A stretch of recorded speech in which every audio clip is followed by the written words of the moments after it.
ভরা বিয়েবাড়ির মাঝখান থেকে আমার হাত ধরে টেনে নিয়ে যাচ্ছে মিস্টার আদ্রিয়ান আহমেদ আদিত্য। পুরো বিয়েবাড়ির মানুষ স্থির হয়ে তাকিয়ে আছে আমাদের দিকে। কেউ কিছু বলতে পারছে না। আমার আব্বু আম্মু আর ছোট ভাইও কিছু বলছে না, শুধু দেখেই যাচ্ছে। আমার উর্বি সেও কিছু বলতে পারছে না। সামান্য কিছু ফটোর পাওয়ার চেয়ে তো তা জানা ছিল না আমার। আজকের এই পরিস্থিতির জন্য শুধু আমিই দায়ী। আমার জন্যই এরকম পরিস্থিতির সৃষ্টি হয়েছে। সেদিন যদি ছবিগুলো না তুলতাম তাহলে হয়তো আজকের এই দিনটা দেখতে হতো না। আদ্রিয়ান আহমেদ আদিত্য। এমন নয় যে আমি এই মানুষটাকে চিনি না। এমন একটা সময় ছিল যে আমি এই মানুষটাকে পাগলের মতো ভালোবাসতাম। তার অবহেলা, অপমান, অনেক কিছু সহ্য করেও তাকে পাগলের মতোই ভালোবাসতাম আমি। কিন্তু সেদিনের পর তার দেওয়া আঘাত, অভিমান এবং অপমান, আমি মরে গেলেও নাকি তার কিছুই যায় আসে না। দিনের পর থেকে আমি আর তার দিকে ফিরেও তাকাইনি, তার সামনে যাইনি। পুরো 1 মাস আমি তার সামনে যাইনি, তার মুখটাও দেখিনি 1 মাস। সব সময় ঘরে ঢুকেই ছিলাম আমি এই 1 মাস। কিন্তু হঠাৎ করে যে বিয়ের মাঝখানে এসে আমাকে বিয়ে করে নিবে ভাবতে পারিনি। কিছুক্ষণ আগের কথা। কাজী আমাকে কবুল বলতে বলল। এমন সময় আদিত্য তার সাঙ্গপাঙ্গ নিয়ে এসে হাজির। তাকে দেখে রীতিমতো আমার চোখ রসগোল্লা হয়ে গেল। আদিত্য সোজা আমার কাছে এসে বলল, জানেমান এইভাবে বিয়ে করে নিলে হবে? আদিত্যের কথা শুনে আমি জাস্ট হাঁ হয়েছিলাম। কি আসলে বলতে চাচ্ছে উনি? এমন সময় আমার আব্বু আদিত্যের সামনে এসে আদিত্যকে বলল, তোমার সাহস তো কম নয়, আমার মেয়ের বিয়েতে এসে এভাবে কথা বলছো। শ্বশুর মশাই, এক কথা কেন বলছেন বলুন তো? আমি আপনার মেয়েকে বিয়ে করব, আমায় রেখে অন্য ছেলের সাথে বিয়ে দিয়ে দিচ্ছেন? একদম বাজে কথা বলবি না। কুল শ্বশুর মশাই, আমরা একে অপরকে ভালোবাসি, একসাথে অনেকটা সময় কাটিয়েছি। আপনাকে আর কিছু বোঝাতে হবে না, সব তো বুঝতেই পারছেন নাকি? এমন সময় আমার উডবি সাহেব রাসেল এসে বলল, তোর সাহস তো কম না, তুই আমার উডবিকে নিয়ে বাজে কথা বলছিস? একদম টুইটুকারি করবি না, দেখ এগুলো। এই বলে আদিত্য কিছু ছবি ধারিয়ে দিল রাসেলের হাতে। ফটোগুলো রাসেল দেখতে লাগলো। আর ফটোগুলো এমন ছিল, রাতে 2টা মানুষের অনেক কাছাকাছির ছবি তোলা। একটার ভিতরে তো আমি আদিত্যকে কিস করছি। আব্বু এগুলো দেখে ছবিগুলো আমার সামনে নিয়ে এসে বলল, এসব কি দেখছি আরশি? তোকে আমার মেয়ে বলতেও ঘৃণা হচ্ছে, শেষে কি না এই গুন্ডাটার সাথে। এই বলে আব্বু আমাকে থাপ্পড় মারতে হাত উঠালো। এমন সময় আদিত্য হাত ধরে নিয়ে বলল, এই ভুল একদম করবেন না শ্বশুর মশাই। তোমার সাহস তো কম না, আমার বাবার হাত ধরেন? কোন অধিকারে? হ্যাঁ, কোনো অধিকার নেই আপনার। অধিকার লাগবে? ওয়েট। এই বলে আদিত্য আমাকে হাত ধরে টানতে টানতে বিয়ের আসরে নিয়ে গেল। তারপর কাজীকে বলল, কাজী সাহেব, বিয়ে পড়ানো শুরু করুন। আমি আদিত্যের কথা শুনে হাঁ হয়ে গেলাম। তারপর আমি রেগে আদিত্যকে বললাম, আমি আপনাকে বিয়ে করব না। সাথে সাথে আদিত্য হেসে আমার কানের কাছে মুখ নিয়ে এসে বলল, আমি জানতাম জানেমন তুমি এমনটাই বলবে, তাই বলছি বিয়েটা করে নাও, না হলে। না হলে কি করবেন কি আপনি? তুমি তো জানো তোমার পরিবারের সবাইকে লাশ বানিয়ে দিব। এটা করতে আমার হাত একবারও কাঁপবে না। প্লিজ আমার পরিবারের কোনো ক্ষতি করবেন না। তাহলে যেটা বলছি সেটা করো। এমনটা কেন করছেন? বিনিময়ে আদিত্য কিছুই বলল না। তারপর কবুল বলার মাধ্যমে আমাদের বিয়েটা হয়ে গেল। আদিত্যর প্রতি রাগ ও ঘৃণা দুটোই বেড়ে গেল আমার। বিয়ে বাড়িতে কেউ কিছু বলছে না, সবাই শুধু দেখেই চলেছে। আদিত্যের পাওয়ারকে সবাই ভয় পায়। তারপর আদিত্য আমাকে বলল, তাহলে যাও যাও বউ। আদিত্যের মুখে বউ কথাটা শুনে হাঁ হয়ে দেখছিলাম আমি। এমন সময় আব্বু বুকে হাত দিয়ে বসে পড়ল। আমি আব্বুর কাছে দৌড়ে গিয়ে বললাম, বাবা। বাবা অসুস্থ শরীর নিয়ে আমাকে চেঁচিয়ে বলে উঠল, একদম ওই মুখে আমাকে বাবা বলবে না। বাবা। আরশি, তুমি ওকে চলে যেতে বলো, ওর মুখ দেখতে চাই না আমি। আর সে আমার আম্মুর নাম। এদিকে বাবা আরও অসুস্থ হয়ে পড়েছিল। তখন রাসেল এসে আব্বুকে দেখতে লাগলো, কারণ রাসেল হলো একজন ডাক্তার। এমন সময় আদিত্য আমার হাত ধরে টানতে টানতে নিয়ে এলো বিয়ে বাড়ি থেকে। আদিত্যের কাজ দেখে ঘৃণা রাগ দুটোই হচ্ছিল আমার, কিন্তু কিছুই বলতে পারছিলাম না। বর্তমানে আদিত্য আমার হাত ধরে গাড়িতে বসিয়ে দিল। তারপর নিজে ড্রাইভিং সিটে বসে ড্রাইভ করতে লাগলো। আমার চোখ বেয়ে পড়ছে পানি। আর ভাবতে লাগলাম আজ থেকে 1 মাস আগের কথা। 1 মাস আগে ভার্সিটি শেষে হেঁটে বাড়ি ফিরছি আমি। এমন সময় দেখলাম আমার থেকে কিছুটা দূরে আদিত্য দাঁড়িয়ে আছে। তাকে দেখে মুখে এক চিলতে হাসি ফুটে উঠল আমার। আদিত্য হলো একজন বড় মাপের মাফিয়া, দেখতে অসম্ভব সুন্দর। তিনি মাফিয়া হলেও তার মনটা অনেক ভালো। উনি সেই সব মানুষের সাথে খারাপ আচরণ করে যারা গরিব মানুষের টাকায় আত্মসাৎ করে এবং গরিব মানুষকে শোষণ করে সব কিছু নিজের নামে করে, কিন্তু প্রকাশ করে না। আদিত্যের এই কাজ দেখে ভালো লাগা থেকে ভালোবাসায় চলে যাই আমি, কিন্তু আদিত্য আমাকে পাত্তা দেয় না। নানানভাবে ফুল, চিঠি আরও অনেক কিছু দিয়েই প্রপোজ করেছি, কিন্তু আদিত্য সেগুলো খুলেও দেখতো না, সাথে সাথেই ফেলে দিত। আদিত্যকে প্রথম দেখেই সেই লেভেলের ক্রাশ খাওয়া আমি, তারপর তার কাজ দেখে ফ্রিদা। আদিত্য বলতে পাগল আমি, কিন্তু এই আদিত্য ঠিকমতো তাকায়নি একবার আমার দিকে। তারপরও বেহায়া মনটা তার দিকে এগিয়ে যায় বেশি। হুট করে আদিত্যের সামনে দৌড়ে গিয়ে বললাম আমি, জানেমান তুমি এখানে কি করছো? আমায় দেখে আদিত্য রেগে গিয়ে বলল, আবার তুমি? তোমার সমস্যা কি? কতবার বলেছি তোমায় এসব ফালতু নাম দিয়ে ডাকবে না আমায়। তোমার কি ভয় হয় না আমাকে দেখে? এমন কেন করেন বলুন তো, আমি আপনাকে ভালোবাসি। ভালোবাসা? নেক্সট টাইম যেন তোমাকে না দেখি খুন করে দেব। আমিও খুন করে দিব ভালো না বাসলে। বিনিময়ে আদিত্য কিছুই বলল না, গাড়ি করে চলে গেল। আমিও একটা দীর্ঘশ্বাস ফেলে বললাম, মিস্টার মাফিয়া, কবে যে আমায় ভালোবাসবে? ভালো তো আমাকে তোমার বাঁচতেই হবে। এই ভেবে বাসার উদ্দেশ্যে রওনা হলাম। রাত 8টা। ফোনে আদিত্যের ছবির দিকে তাকিয়ে আছি আর বলছি, মাফিয়া জানিমান, তুমি কবে আমার হবে? এই আরুষির প্রেমে তোমাকে পড়তেই হবে। আর বলবে, আরুষি আই লাভ ইউ। যেখানে আমার জন্য অর্ধেক ছেলে পাগল, আর তুমি আমাকে পাত্তাও দিচ্ছ না। হঠাৎ করে দাঁড়িয়ে বারান্দায় চলে গেলাম। গ্রিল ধরে আকাশটা দেখতে লাগলাম। কি সুন্দর আকাশটা, তাকাতেই মনটা ফ্রেশ হয়ে যায়। আকাশ দেখছিলাম, এমন সময় ফোনটা বেজে উঠলো। তাকিয়ে দেখি আমার বেস্ট ফ্রেন্ড মিষ্টি। আমি রিসিভ করে বললাম, বল। কালকে রেডি থাকিস, এক জায়গায় যাব। কোথায়? এই জায়গায় মেলা। আগে বলবি না? ঠিক আছে, যাব। তারপর আমি ফোনটা কেটে দিয়ে ঘুমিয়ে পড়লাম। পরের দিন কলেজ শেষ করে বাসায় এসে মিষ্টিকে তাদের বাসা থেকে নিয়ে মেলায় গেলাম। মাঝরাতে ব্যস্তহীন রাস্তায় দৌড়াচ্ছি আমি, আমার পিছনে দৌড়াচ্ছি কিছু বাজে ছেলে। হাত পা ঠান্ডা হয়ে আসছে আমার। এখন কে বাঁচাবে আমায়? কিছুক্ষণ আগে মেলা থেকে ঘুরে বাড়ি ফিরছিলাম। মিষ্টি তাদের বাড়ির রাস্তায় আসায় সে চলে গেল, আর আমি আনমনে হেঁটে যাচ্ছিলাম। এমন সময় কিছু বাজে ছেলেকে পিছনে আসতে দেখে ভয়ে ঘাবড়ে যাই আমি। ধীরে ধীরে স্পিড বাড়িয়ে পরক্ষণেই দৌড়াতে শুরু করলাম, আর ছেলেগুলো দৌড়াচ্ছে আমার পেছনে। এতটা রাত হয়ে যাবে বুঝতে পারিনি আমি, ছেলেগুলো আমার পিছনেই এখনো দৌড়াচ্ছে। এদিকে আদিত্যর গাড়ির উপরে বসে লাগাতার বিড়ি খেয়ে যাচ্ছে, তার পাশে তার বন্ধুরাও আছে। মাঝে মাঝেই আদিত্য এমন করে মাঝরাতে ব্যস্তহীন রাস্তায় এসে বসে থাকে। কেন থাকে তার বন্ধুরাও জানে না, ভয়ে কখনো জিজ্ঞেসও করেনি। এদিকে আমি দৌড়াতে দৌড়াতে হাঁপিয়ে গেলাম। হাঁপাতে হাঁপাতে একটু দাঁড়িয়ে পড়লাম আমি। হঠাৎ সামনে আদিত্যকে দেখে নিমিষেই ভয় গায়েব হয়ে গেল আমার। এমন একটা মুহূর্তে আদিত্যের সাথে দেখা হবে ভাবতে পারিনি আমি। এমন পিছনে এসে দাঁড়ালো ছেলেগুলো, সাথে সাথে দৌড়ে গিয়ে আদিত্যের সামনে গিয়ে দাঁড়ালাম আমি। হাঁপাতে হাঁপাতে আদিত্যকে বললাম, জানিমান, এইভাবে এত রাতে দেখা হবে ভাবতে পারিনি। প্লিজ ওই ছেলেগুলোর হাত থেকে বাঁচাও আমায়।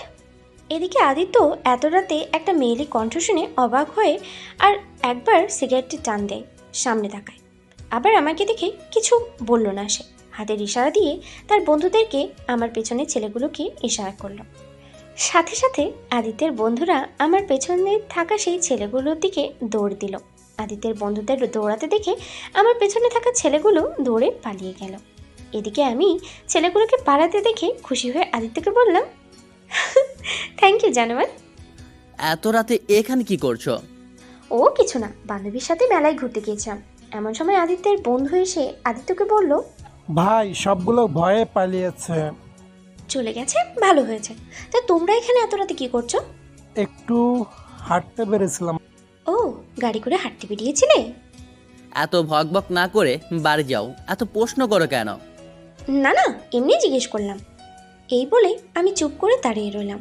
আমাকে এইভাবে চুপ করে থাকতে দেখে আদিত্য আমাকে ধমক দিয়ে বলল, কি হলো, কথা কি কানে যাচ্ছে না?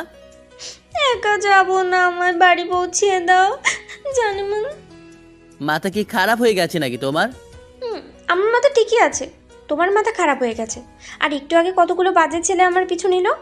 কোথায় বলবে তোমায় পৌঁছে দেই তা না। ঠিক আছে রাশেদ, তুই গিয়ে ওকে বাড়ি পৌঁছে দে। ও কেন যাবে? তুমি যাবে জানেমান। আচ্ছা চলো জানেমান, আমরা একসাথে হেঁটে হেঁটে বাড়ি যাই। আমার কথা শুনে আদিত্য আমার দিকে চোখ গরম করে তাকালো, কিন্তু তাকে পাত্তা দেয় কে? হুট করে আদিত্যের হাত ধরে হাঁটা শুরু করলাম আমি।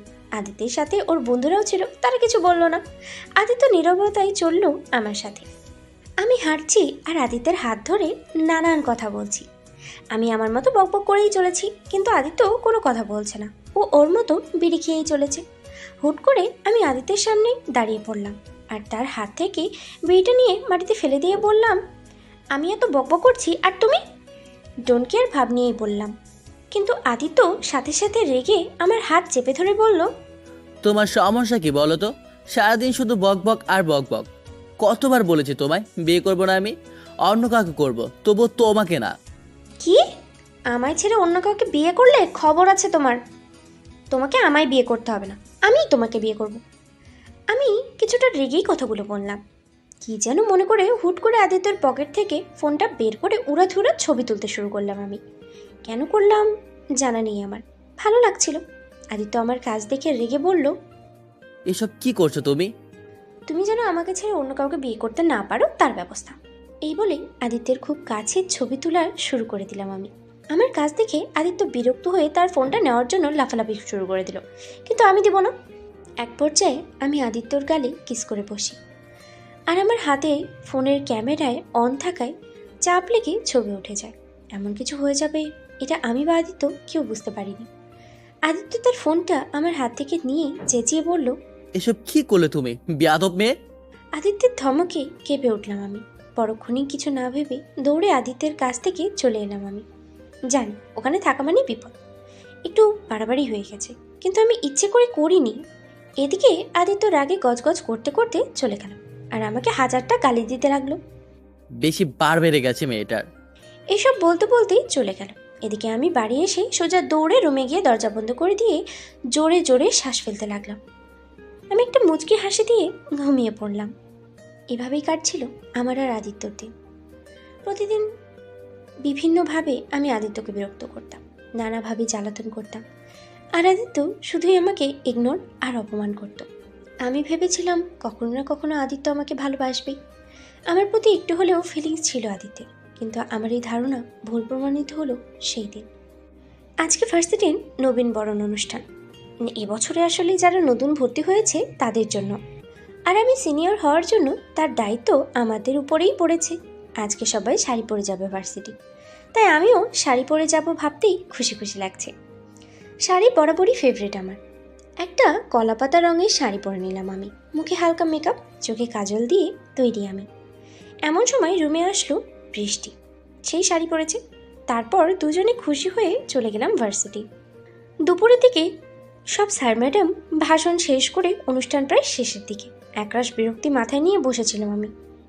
এদিকে আদিত্য এবং তার বন্ধু দৌড়াচ্ছিল একটা ছেলেকে ধরার জন্য। ছেলেটার দোষ ছিল ড্রাগ পাচার করত। আদিত্য সেটা জানতে পেরে ছেলেটাকে ধরার জন্য দৌড়াচ্ছিল। আদিত্যের সামনে থাকা ছেলেটা দৌড়াতে দৌড়াতে এক পর্যায়ে ভার্সিটিতে ঢুকে যায়, আর সাথে সাথে আদিত্যও ঢুকে যায়। এদিকে করাতালির অনুষ্ঠান শেষ করে বাড়ি ফেরার উদ্দেশ্যে রওনা হব সবাই।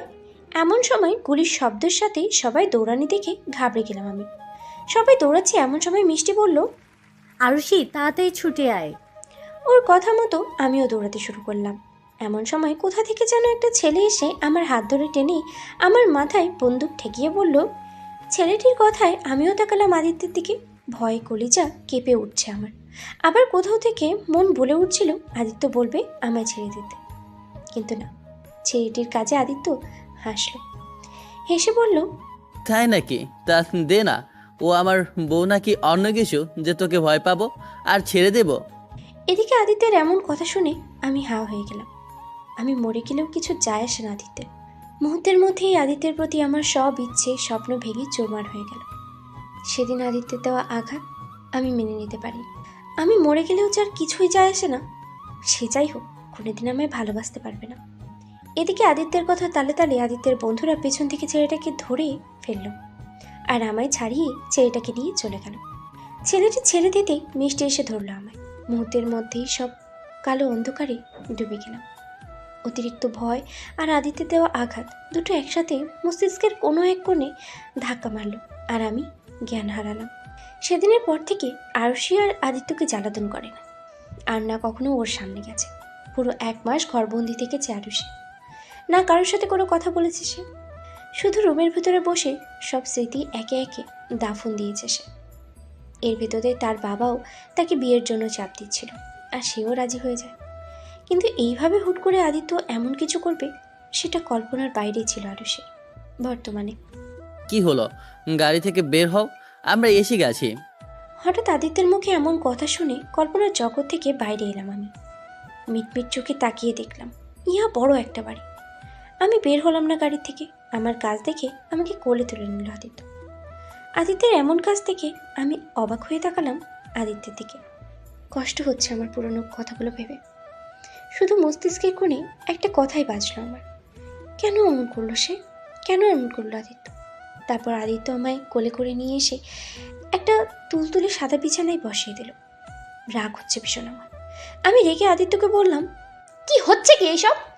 এসব করার মানে কি? জোর জবরদস্তি করে বিয়ে করলেন কেন আমায়? বলবো পরে, তুমি এখন রেস্ট নাও জানেমান, বাকি কথা পরে হবে। আগে তোমার জন্য খাবারের ব্যবস্থা করি। আপনি কি আমার সাথে মশকরা করছেন নাকি? থাকবো না আমি আপনার এখানে। এই বলে যেই না বিছানা থেকে উঠতে যাব, সাথে সাথে আদিত্য আমায় বিছানার সাথে চেপে ধরে বলল, এ ধরনের ভুল একদম করো না ডার্লিং। 1 মাস প্রচুর পুড়িয়েছ আমায়, এই শাস্তি তোমায় পেতেই হবে। আপনাকে পুড়িয়েছি মানে? আমাদের দেখা হলো কোথায়? এত কথা এখন বলতে পারবো না, চুপ করে বসে থাকো এখানে। 1 পা নড়লে পা ভেঙে বসিয়ে রাখবে এখানে। আজকে আমি খুব খুশি, তাই আজকে রাগাবে না আমায়। এই বলে আমায় ছেড়ে দিয়ে দরজার সামনে থেকে বন্ধ করে দিয়ে চলে গেল আদিত্য। আদিত্যের কাজে চরম বিরক্ত আমি। কি পেয়েছে কি আমায়? যখন যা ইচ্ছে তাই করবে নাকি? বিছানার চাদর চেপে ধরে নিজের রাগে কন্ট্রোল করছি আমি। কিছুক্ষণ পর আদিত্য হাতে করে খাবার নিয়ে রুমে আসলো। আদিত্যকে দেখে মাথা গরম হয়ে যাচ্ছে আমার। একদমই সহ্য হচ্ছে না। এই ছেলেটার জন্য না কত অবহেলা সহ্য করেছি আমি, কতবার নিজেই নিজেকে আঘাত করেছি। আদিত্যের স্মৃতি ভুলে যাওয়ার জন্য কত কিছুই না করেছি আমি, আর সেই আদিত্যই কিনা কোনো কিছু মেনে নিতে পারছি না আমি। আদিত্য খাবারগুলো নিয়ে আমার পাশে এসে বলল, এখনো ফ্রেশ হয়নি? তুমি কি চাও আমি ফ্রেশ করিয়ে দেই? একদম বাজে কথা বলবে না, আমার ভালো লাগেনি তাই ফ্রেশ হয়নি। হাসলো আদিত্য। আদিত্যের হাসি একদম সহ্য হচ্ছে না আমার, গা পিত্তি জ্বলে যাচ্ছে আমার। আদিত্য তার হাসি থামিয়ে বলল, ঠিক আছে, ফ্রেশ হতে হবে না, আমি তোমায় খাইয়ে দিচ্ছি। আমি খাবো না।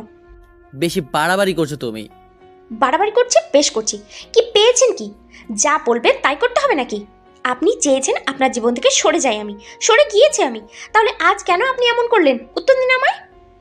তোমার সব প্রশ্নের উত্তরই দেব আমি, তবে এখন নয়, পরে। কিন্তু আমি যে এখনই শুনবো। এত ভগভগ করো না তো, আমার মাথা খারাপ হয়ে যাবে। মাথা খারাপ হয়ে যাবে মানে? মাথা তো আমার খারাপ হয়ে যাচ্ছে। কেন করেছেন? আপনার জন্য আমার পরিবার এখন আমাকে ঘৃণা করে। বলতে বলতে কেঁদে উঠলাম আমি। আদিত্য আমার কাজে চেঁচিয়ে বলল, চুপ, একদম কথা বলবে না। চুপ করবো মানে? আগে প্রশ্নের উত্তর দিন, কেন করেছেন এমন? আর কিছু বলার আগেই আদিত্য আমার মুখে খাবার ভরে দিল। আচমকা এমন হওয়াতে আমি পুরো বোকা বনে গেলাম। এখন কথাও বলতে পারছি না। আদিত্য খাবার খাইয়ে দিতে দিতে শান্ত স্বরেই বলল, বলবো সব, তবে পরে। আগে একটু সময় দাও আমায়, সব ঠিক করে দেবো আমি।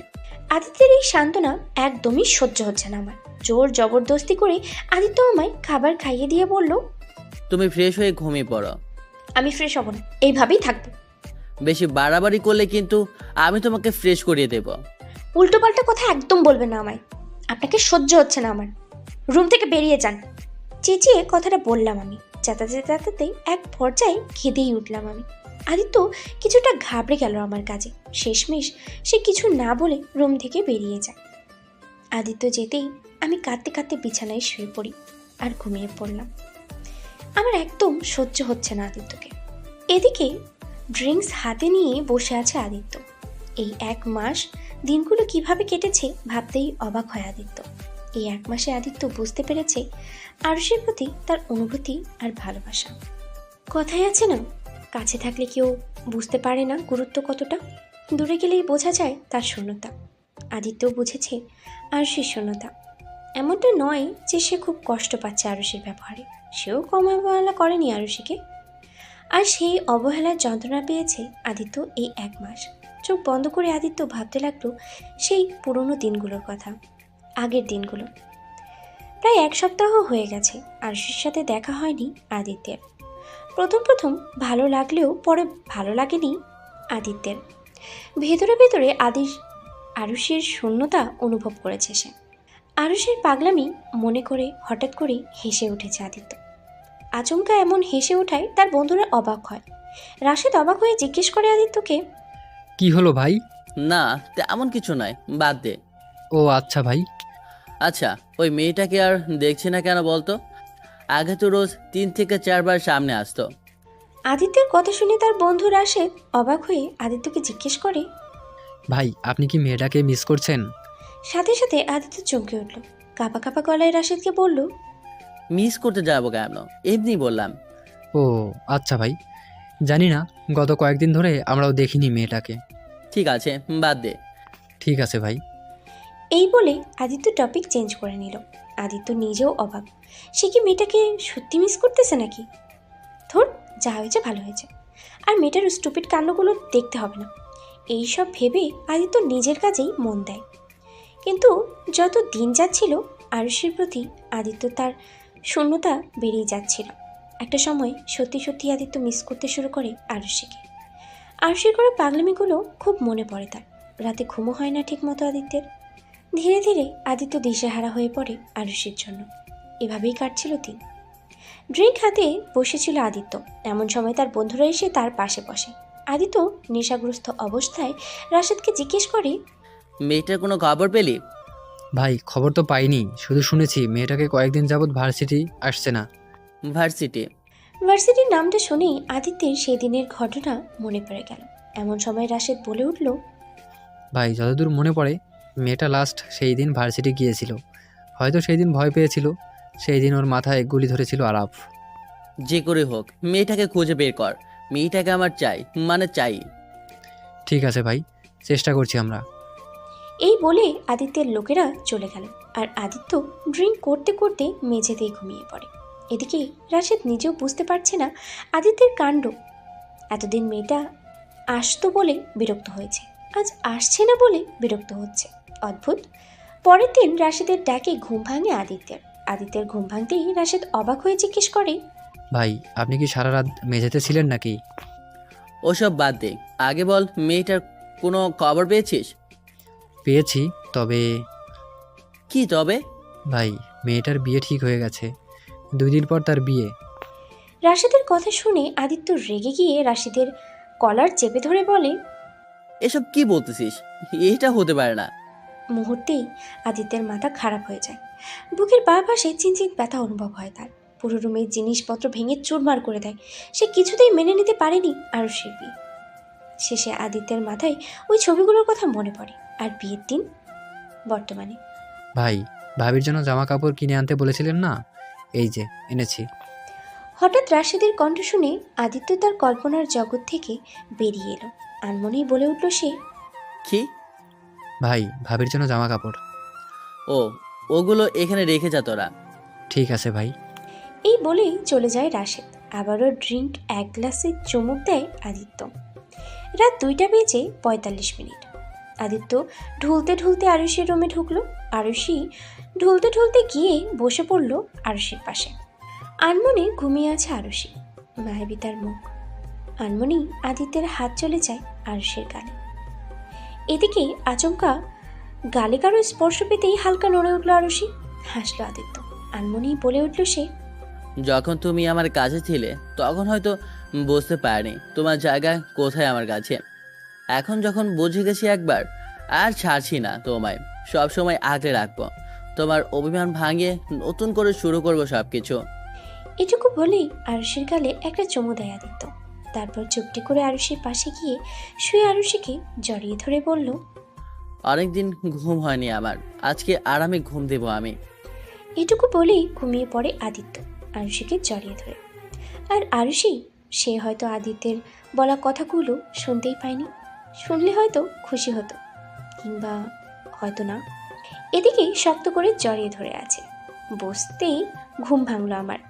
পাশে আদিত্যকে দেখে কি রিয়াকশন দেওয়া উচিত তা ভুলে গিয়েছে আমি। রাগ, অভিমান সব একসাথে মাথার উপরে ভিনভিন করছে। হুট করে আদিত্যকে সরিয়ে দিয়ে উঠে পড়লাম আমি। বিরক্ত লাগছে সবকিছু। আনমনেই বিছানা থেকে উঠে দাঁড়ালাম আমি। তারপরে শাড়ির কুচি ধরে হাঁটতে শুরু করলাম আমি। আদিত্যের রুমটা অনেক বড়, সব দিকে রয়েছে দামি দামি জিনিসপত্র। হঠাৎই চোখ পড়লো বিছানা থেকে কিছু দূরে থাকা একটা আয়নার দিকে। হাঁটতে হাঁটতে সেখানে চলে গেলাম আমি। পুরো শরীর ব্যথা করছে আমার। কালকের সাজে এখনো সজ্জিত আমি। আয়নার দিকে তাকাতেই চমকে উঠলাম আমি। চুলগুলো সব এলোমেলো হয়ে গেছে, গায়ের গয়নাগুলো সব উল্টে পাল্টে রয়ে গেছে, কাজল সব লেপটে গেছে আমার। এক কথায় আমাকে পুরো পাগলের মতো দেখাচ্ছে। সব একে একে খুলতে শুরু করলাম আমি। কানের ভারী দুল, গলায় থাকা সেই ভারী নেকলেস, শাড়ির অবস্থা খারাপ হয়ে গেছে। কিন্তু কথাগুলো এটা খুললে কি পারবো আমি? আনমনে প্রশ্নটা করে বসলাম আমি নিজেই নিজেকে। এমন সময় চোখ বন্ধ করতেই আদিত্য বলে উঠল, ওই আলমারিতে অনেকগুলো শাড়ি আর সালোয়ার কামিজ সহ প্রয়োজনীয় সব আছে, পরে ফেলতে পারো। আদিত্যের কথা শুনে কিছু বললাম না আমি। কোনো কিছু বলার মুড নেই আমার। হাঁটতে হাঁটতেই আলমারির সামনে এসে দাঁড়ালাম, কিন্তু আলমারির চাবি কোথায় পাবো? এমন সময় আদিত্য তার হাত এগিয়ে দিয়ে বলল, এই যে চাবি। এবারে আদিত্যের কাছে অবাক হলাম আমি। বুঝলো কেমনে? আমার ভাবনার মাঝে আদিত্য বলে উঠল, এত বোঝার কি আছে? আলমারির কাছে যাচ্ছ, চাবি ছাড়া খুলবে কি করে? আদিত্যের কোনো প্রশ্নের উত্তর না দিয়ে তার কাছে গিয়ে হাত থেকে চাবিটা নিয়ে নিলাম আমি। তারপর আলমারি খুলতেই চোখ বড় বড় হয়ে গেল আমার। এত জামা কাপড়! সেখানে কার একটা রেড কালারের শাড়ির দিকে চোখ গেল আমার। সেটা নিয়ে আনমনেই ওয়াশরুমে চলে গেলাম আমি। এদিকে আদিত্য হাসলো, তারপর চোখ বুঝে নিল সে। হঠাৎ করে চেঁচানোর শব্দ শুনে লাফ দিয়ে উঠল আদিত্য। বিছানা থেকে উঠে ওয়াশরুমের দিকে যাওয়ার আগেই আমি দৌড়ে এসে তাকে জড়িয়ে ধরে বললাম, আরশোলা! এদিকে আচমকা এমনটা হওয়ায় আদিত্য প্রথমে ঘাবড়ে যায়, পরক্ষণেই হাসলো সে। তারপর আমার কানের কাছে এসে ঝুঁকে বলল সে, সকাল সকাল এভাবে চমকে দিলে তো আমি হার্ট অ্যাটাক করবো ডার্লিং। এতক্ষণ পরেই কারোর মুখে এমন কথা শুনে চমকে উঠলাম আমি। ছোটবেলা থেকে আরশোলা খুব ভয় পাই আমি। কিছুক্ষণ আগেই শাওয়ার অন করতেই আচমকা এমন একটা আরশোলা দেখে ঘাবড়ে গিয়ে চেঁচিয়ে উঠলাম আমি। এই মুহূর্তে বিচ্ছিরি পরিস্থিতিতে দাঁড়িয়ে আছি আমি। লজ্জায় মাটির সাথে মিশে যেতে ইচ্ছে করছে আমার। আস্তে আস্তে চোখ খুললাম আমি। আদিত্যকে হাসতে দেখে ভীষণ রাগ হচ্ছে আমার, কিন্তু কিছু বলতে পারছি না। আচমকা আদিত্যকে ধাক্কা দিয়ে দৌড়ে ওয়াশরুমে চলে গেলাম আমি। ভয় করছে এখন। চোখ খুলতেই আবারও আরশোলাকে দেখে চেঁচিয়ে উঠলাম আমি। আবার ওয়াশরুম থেকে বেরিয়ে আসলাম। ওয়াশরুমের দরজা বন্ধ করে ওয়াশরুমের দরজার সাথে হেলান দিয়ে দাঁড়িয়ে পড়লাম আমি। আজকের গোসল করা হবে না মনে হয় আমার। এদিকে আমার কাণ্ড দেখে আদিত্য হাসতে হাসতে শেষ। কি করব কিছুই বুঝতে পারছিলাম না। চেঁচিয়ে আদিত্যকে বললাম, এতে হাসার কি আছে? আসবো না? আদিত্যর মতো একজন সাহসী ছেলের বউ হয়ে তুমি কিনা সামান্য আরশোলাকে ভয় পাচ্ছ? আমি কিন্তু এখন কান্না করে দেব। ওভাবে কান্না করার মতো কিছুই বলেনি, তবে আরশোলাকে একটা ধন্যবাদ দেওয়া উচিত। ধন্যবাদ দেবেন মানে? ওটা কিন্তু পেটানো উচিত। হাসলো আদিত্য। কিছুক্ষণের জন্য হলেও আদিত্যর হাসির দিকে চোখ আটকে গেল আমার। কি সুন্দর হাসি! সেটা এত সুন্দর কেন? হঠাৎ পুরনো কথা ভেবে রাগ হলো আমার। একটু গম্ভীর গলায় বললাম আমি, হাসা শেষ হলে এখন বলা হোক আমি গোসল কোথায় করব? আমার কথা শোনার পরে আদিত্য হাসি থামিয়ে দিয়ে আমার দিকে উঠে আসতে লাগলো। আচমকা আদিত্যের এমন কাজে ঘাবড়ে গেলাম আমি, তবে প্রকাশ করলাম না। স্থির হয়ে তাকিয়ে রইলাম তার দিকে। পরক্ষণেই আবার চোখ নামিয়ে ফেললাম। এদিকে আদিত্য এগোতে এগোতে একদম আমার কাছে চলে এসেছে। শরীরের পশম দাঁড়িয়ে উঠল আমার। শ্বাস বেরিয়ে যাওয়ার উপক্রম। আদিত্য ওয়াশরুমের দরজার দিকে হাত লাগিয়ে দাঁড়ালো।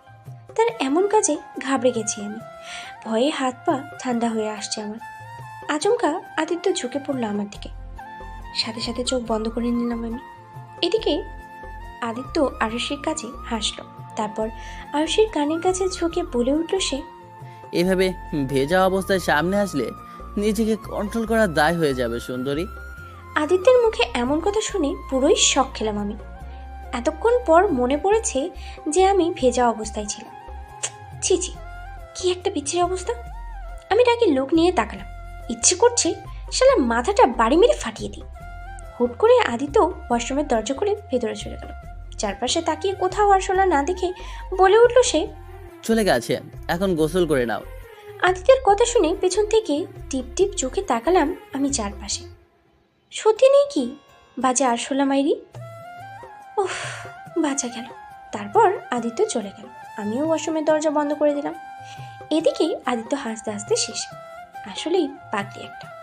বিকেলে আনমনেই বেলকনির রেলিং ধরে দাঁড়িয়ে আছে।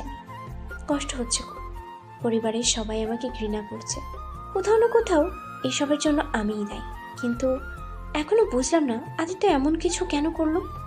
এই প্রশ্নটা মাথা খারাপ করে দিচ্ছে আমার। এমন সময় আকাশ কালো মেঘে ঢেকে গেল। শহরটা পুরো কালো মেঘে ছেয়ে গেল। আকাশ গর্জন করছে, হয়তো তুমুল বেগে বৃষ্টি হবে। হঠাৎ মনে পড়ে গেল এই বৃষ্টির দিনেই ছোট ভাইয়ের সাথে করা দুষ্টু মিষ্টি মজাগুলো, ছাদে উঠে লাফালাফি। সত্যি দিনগুলো খুব সুন্দর ছিল ভেবে দীর্ঘশ্বাস ফেললাম আমি। কিছুক্ষণের মধ্যেই মেঘের কোল থেকে বৃষ্টি পড়তে শুরু করলো। গাছের পাতা সহ আশেপাশের জায়গা থেকে টপটপ করে বৃষ্টির শব্দ এসে কানে বাজতে লাগলো। আনমনি বেলকুনির রেলিংয়ের বাইরে হাত চলে গেল আমার। বৃষ্টি বরাবরই পছন্দ আমার, আজকে ভালো লাগছে। বেলকুনিতে বৃষ্টির পানি ছিটকে আসছে ভিতরে। বৃষ্টিতে ভিজে যাচ্ছি আমি। হুট করেই ঠোঁটের কোণে এক চিলতে হাসি ফুটে উঠল আমার। আনমনি দাঁড়িয়ে আছে আমি, আর বৃষ্টি এসে ভিজিয়ে দিচ্ছে আমার পুরো শরীর। চোখ বন্ধ করে বৃষ্টির পানিতে গা ঘামাচ্ছি।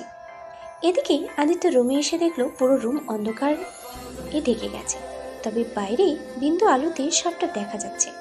আশেপাশে তাকিয়ে কোথাও আদিত্য আরুষিকে দেখল না। হঠাৎ তার চোখ গেল বেলকনির দিকে। মৃদু আলোতেই আদিত্য হেঁটে চলল আরুষির কাছে। পুরনো কথাগুলো সব ভেসে আসছে সামনে। পরিবারের কথা ভেবে খুব কষ্ট হচ্ছে। আবার আদিত্যের অবহেলাগুলো সব একে একে বেরিয়ে যাচ্ছে। চোখ বেয়ে পড়ছে পানি। আনমনেই আমি বলে উঠলাম, কেন এমন হলো আমার সাথে? আমি তো কিছু ভুল করিনি। আনমনেই ভালোবেসেছিলাম আমি তাকে, আর ভালোবাসা মানুষকে এত কষ্ট দেয় কেন তা তো জানা ছিল না। ভেতরে ভেতরে জ্বলে পড়ে ছারখার হয়ে যাচ্ছে। বৃষ্টির পানি আর চোখের পানিতে মিশে যাচ্ছে। হুট করেই কেউ পেছন থেকে হাত দিল কাঁধে। হঠাৎ কি হলো জানা নেই। হুট করে তাকে শক্ত করে জড়িয়ে ধরলাম আমি। তারপর কেঁদে কেঁদে বলে উঠলাম আমি, কেন এমন করলে তুমি? আমি তো শুধু ভালোবেসেছিলাম তোমার। হাজার হাজার স্বপ্ন বুনেছিলাম তোমায় নিয়ে। তুমি তো শুধু ভালোবেসেছিলাম, আর ভালোবাসলে বোঝাতে কষ্ট পেতে হয়। কেন এমন করলে আদিত্য? কেন? কথা বলে কেঁদে উঠলাম আমি, আদিত্যকে জড়িয়ে ধরে। এদিকে আয়ুষের প্রশ্নের কি উত্তর দেবে জানা নেই আদিত্যের। এতক্ষণে চুপটি করে শুধু কথাগুলো শুনতেছিল আদিত্য। সে জানে সে ভুল করেছে, বড় ভুল করেছে বসেছে সে। তার নিজের একটু দেরি হয়ে গেছে, আর তার এই ভুলের জন্য সে নিজেও কষ্ট পাচ্ছে, আর আরুষিকেও কষ্ট দিয়েছে। কিছু না বলেই আদিত্য আরুষিকে শক্ত করে জড়িয়ে ধরে। দুজনে বৃষ্টির পানিতে ভিজে যাচ্ছে, কিন্তু সেদিকে তাদের কোনো হুঁশ নেই। দুজন দুজনাকে জড়িয়ে ধরে দাঁড়িয়ে আছে। দুজনের মনে কষ্ট আছে, কারোটা প্রকাশ পাচ্ছে, আর ওটা বুকের গহীনে তুলে ডুবে যাচ্ছে। হয়তো কোনো একদিন প্রকাশ পাবে, কিংবা হয়তো না। রাত 11টা। কাঁথা মুড়ি দিয়ে গুটিসুটি মেরে ঘুমিয়ে আছে আরুষি, আর তার পাশে তার হাত শক্ত করে ধরে আছে আদিত্য। নিজেকে খুব অপরাধী মনে হচ্ছে তার। কিন্তু সে কি করতো যদি সত্যি অন্য কারোর সাথে বিয়ে হয়ে যেত? তাহলে সে কি করে বাঁচত? ছোটবেলা থেকেই সে একা থাকে। হঠাৎ যখন কাউকে নিয়ে বাঁচতে চাচ্ছে, তখন সে দূরে সরে যাচ্ছে কেন? উত্তর মেলে না আদিত্যের। সূর্যের ফুরফুরে আলোতে ভরে গেছে চারপাশ। সূর্যের হালকা চাপ মেশানো রোদে এসে পড়ছে আদিত্যের মুখে। বিছানায় মাথা দিয়ে আরুষের হাত জড়িয়ে ধরে কাল রাতে বসে বসে ঘুমিয়ে পড়েছিল সে। ধীরে ধীরে চোখ খুলল আদিত্য। এখনো ঘুমের লেশ কাটেনি তার। চোখ খুলে আরুষের ঘুমন্ত ফেসের দিকে তার চোখ আটকে গেল। আনমনে আদিত্যের হাত চলে গেল আরশের গালের কাছে। গালে হাত রাখতেই চমকে যাওয়া উচিত, কারণ আরশের গাল প্রচণ্ড বেগে গরম। অসময়ে বৃষ্টিতে ভিজলে যা হয় আর কি, নিজের হাতে আরুষের কপালে হাত দিল। তারপর তার কপালে হাত দিয়ে তারপর দেখতে বুঝছে যে কালকের বৃষ্টির জন্য জ্বর এসে গেছে। আদিত্য বিছানা থেকে উঠে একটা বাটিতে করে পানি নিল। তারপর শুকনো কাপড় ভিজিয়ে আরুষের কপালে জলপট্টি দিতে লাগলো। তারপর নিজের ফোনটা বের করে ডাক্তারকে কল করলো।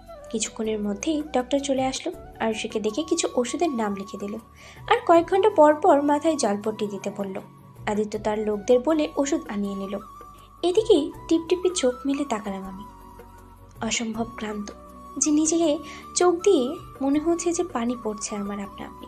চোখ দুটো জ্বলছে ভীষণ। আর বুঝে গেছি কালকে বৃষ্টি ভেজার পরেই এমন হয়েছে। এখন হঠাৎ মনে হলো কপাল ঠান্ডা ঠান্ডা রেশ বয়ে যাচ্ছে। হুট করে উঠে বসলাম আমি। কপাল থেকে কাপড় সরিয়ে কিছুক্ষণ চুপচাপ বসে রইলাম। এমন সময় দরজা খুলে হাতে স্যুপ নিয়ে রুমে ঢুকলো আদিত্য। আমায় এভাবে বসে থাকতে দেখে দ্রুত এগিয়ে এসে স্যুপের বাটিটা পাশের টেবিলে রাখতে রাখতে বলল, বসছো কেন? শুয়ে থাকো। নিস্তব্ধ ভঙ্গিতে আদিত্যের মুখের দিকে তাকালাম আমি। আদিত্য আমার চাহনি দেখে বলে উঠল, আমি জানি তুমি খুব ক্লান্ত, তাই চুপটি করে শুয়ে থাকো, আমি তোমায় খাইয়ে দিচ্ছি। আচ্ছা ওয়েট। এই বলে আদিত্য আমায় ধরে পিছনে একটা বালিশ দিয়ে বসিয়ে দিল। আদিত্যের কাছে অবাক আমি, কি করতে চাইছে উনি? হুট করে আদিত্য স্যুপের বাটি হাতে নিয়ে বলল, হা করো। অবাক চোখে তাকালাম আমি আদিত্যের দিকে। আমার চাহনি দেখে আদিত্য বলে উঠল, কি হলো? হা করতে বলছি না? আমার মুখের দিকে তাকিয়ে থাকতে বলিনি? ছলো ছলো চোখে তাকালাম আমি আদিত্যের দিকে। হুট করে আদিত্য মুখের ভিতরে স্যুপ দিয়ে দিল। আমি অবাক হয়ে আনমনেই খেতে শুরু করলাম। কিছুক্ষণ যেতেই মুখ ঘুরিয়ে নিলাম আমি। আদিত্য আমার কাছ থেকে বলে উঠল, সবটাই খেতে হবে। আর খেতে পারছি না। সেটা বললে তো শুনছি না। এক প্রকার জোর করে আদিত্য পুরো স্যুপ খাইয়ে দিল আমায়। তারপর রুমাল দিয়ে মুখ মুছিয়ে দিল। ওষুধ খাইয়ে দিয়ে আমায় শুইয়ে দিয়ে চলে গেল আদিত্য। আমি অবাক হয়ে তাকিয়ে রইলাম তার দিকে। এত বদলে গেল কি করে? রাগ অভিমান দুটোই হচ্ছে এই মুহূর্তে। যদি বদলানোরই ছিল, আগে কেন বদলানো না? সারাদিন আদিত্যের সেবাই কেটে গেল। অদ্ভুত লাগলো সব কিছু। আদিত্য বদলে গেছে। তাহলে কি ও আমায় ভালোবাসে, নাকি অন্য কিছু মস্তিষ্কে? এই প্রশ্ন এসে নাড়া দিল। উত্তর তো শুধু আদিত্যই দিতে পারবে। রাত 2টা। ক্লান্ত শরীর নিয়ে বিছানা থেকে উঠে বসলাম আমি। আদিত্য পাশেই বসে ঘুমিয়ে আছে। অদ্ভুত এক মায়া আদিত্যের মুখে। সারাদিন ঘুমিয়ে থাকলে কি আর রাতে ঘুম আসে নাকি? তারপর জ্বর, কোনোদিন ভালো লাগছে না। হঠাৎ করে মায়ের কথা মনে পড়ে গেল আমার। আগে জ্বর আসলে মাকে সারা রাত জড়িয়ে ধরে ঘুমিয়ে থাকতাম। বড্ড মন খারাপ হয়ে যাচ্ছে এখন। আস্তে আস্তে বিছানা থেকে উঠে দাঁড়ালাম আমি। চারিদিকে অন্ধকারে ঢেকে গেছে। জানালা ভেদ করে রাতের মৃদু আলো এসে পড়ছে রুমে। ক্লান্ত মাথায় শরীর নিয়ে আস্তে আস্তে ছোট জানালার পাশে দাঁড়ালাম আমি। আকাশটা পুরো পরিষ্কার, কোথাও কোনো তার রেখা নেই। আনমনি আকাশের দিকে তাকিয়ে আছি আমি। এদিকে আদিত্যের আচমকাতেই ঘুম ভেঙে যায়। আপচা চোখে পাশে আরুষিকে না দেখে ঘাবড়ে আতকে উঠে লাফ মেরে বিছানা থেকে উঠে দাঁড়ালো সে। চারপাশে চোখ বুলিয়ে জানালার পাশে গিয়ে আরুষিকে দেখে স্বস্তির নিঃশ্বাস ফেলল সে, যেন তার আপন মনে প্রাণ ফিরে পেয়েছে। এই জন্যই বলা হয়েছে, কারণ মায়ায় জড়িও না। প্রিয় মানুষটা একটু চোখের আড়াল হলেই দম বন্ধ হওয়ার পরিণতি চলে আসে। বরাবরই আদিত্য ভালোবাসা কি সেটা জানা ছিল না তার, তাই হয়তো এখন একটু বেশি ভয় তার। হুট করে আদিত্য দৌড়ে গিয়ে পেছন থেকে জড়িয়ে ধরলো আরুষিকে। এদিকে আচমকা কেউ জড়িয়ে ধরায় ঘাবড়ে গেলাম আমি। শরীর কাঁপছে আমার। এমন সময় জড়িয়ে ধরে আদিত্য আমাকে বলল, তুমি এখানে দাঁড়িয়ে আছো? জানো তোমাকে না দেখতে পেয়ে কতটা ঘাবড়ে গেছি আমি। আদিত্যের মুখের কথা শুনে কি উত্তর দিব আমি তা ভুলে গেছি। অনেক কিছু বলতে ইচ্ছে করছে, কিন্তু শরীর যেটা সায় দিচ্ছে না। কিছুক্ষণ দাঁড়িয়ে থাকলে হয়তো আমি মাথা ঘুরে পড়ে যাব। তাই আমি আনমনি আদিত্যকে বললাম, আমায় বিছানায় নিয়ে চলুন। আদিত্য আমার কথা শুনে কোলে তুলে নিল আমায়। তারপর বিছানায় নিয়ে এসে বসিয়ে দিয়ে বলল, না ঘুমিয়ে ওখানে কি করছিলে তুমি? ভালো লাগছে না আমার, আমি এখন ঘুমাবো। বিনিময়ে আদিত্য কিছুই বলল না। আয়ুষীকে সে চুপটি করে বিছানায় শুয়ে দিল। তারপরও কষ্ট হচ্ছে। আয়ুষের বলা কথাগুলো তার হৃদয় ক্ষতবিক্ষত করে দিচ্ছে। তারপরও কিছু বলতে পারছে না, কারণ এটা তার প্রাপ্য। কিছুক্ষণের মধ্যেই আয়ুষী ঘুমিয়ে পড়ল। আদিত্য আরুষের মাথায় হাত বুলাতে বুলাতে সেও ঘুমিয়ে পড়ল। মাঝখানে কেটে গেল অনেকগুলো দিন। এই কয়েকদিন আদিত্য অনেক যত্ন নিয়েছে আরুষি। সারা রাত আরুষির জন্য সব করে গেছে সে। এখন আরুষি পুরো সুস্থ, তাই আদিত্য ভাবছে তার মনের কথা বলে দেবে সব আরুষিকে। তারপরে আরুষি যা করে তার বিশ্বাস আরুষি তাকে ক্ষমা করে দিবে, সব আগের মতোই করে ফেলবে। একগুচ্ছ গোলাপ কিনে গাড়ি ড্রাইভ করছে সে। মনটা ফুরফুরে লাগছে তার। অনেক দিনের ইচ্ছে আজ পূরণ হবে। এদিকে আমি বিছানায় বসে আছি, হাতে ফোন। উদ্দেশ্য আমি আমার বাড়িতে একটা ফোন করব। এতদিন হয়ে গেছে বাড়ির কারোর সাথে কোনো কথা বলা হয় না দেখে আমি ফোনটা হাতে নিয়ে ভাবতেছি বাড়িতে একটা কল করব। প্রথম কলে কেউ ফোনটা ধরলো না। আবারও কল করলাম আমি। ওপাশ থেকে এসে আমার ছোট ভাইয়ের রোহান ফোন ধরে বলল,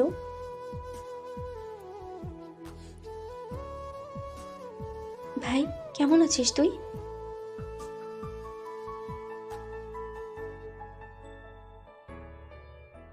রোহানের কথা শুনে বুকটা ধক করে উঠল। আমি শান্ত হয়ে বললাম, ভাই এভাবে কথা কেন বলছিস? আম্মুকে ফোন দে।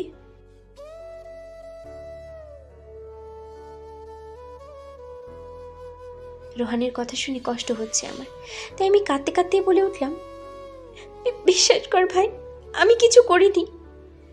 এমন সময় রোহানের কাছ থেকে ফোন নিয়ে আমার বাবা ধমকেশ্বরে বলে উঠল, কোন সাহসে তুমি আমাদের ফোন দিয়েছো? তোমাকে বলে দিয়েছি না আমাদের কাছে তুমি মৃত? বাবা! আর কিছু বলার আগেই ফোন কেটে দিল ওপাশ থেকে।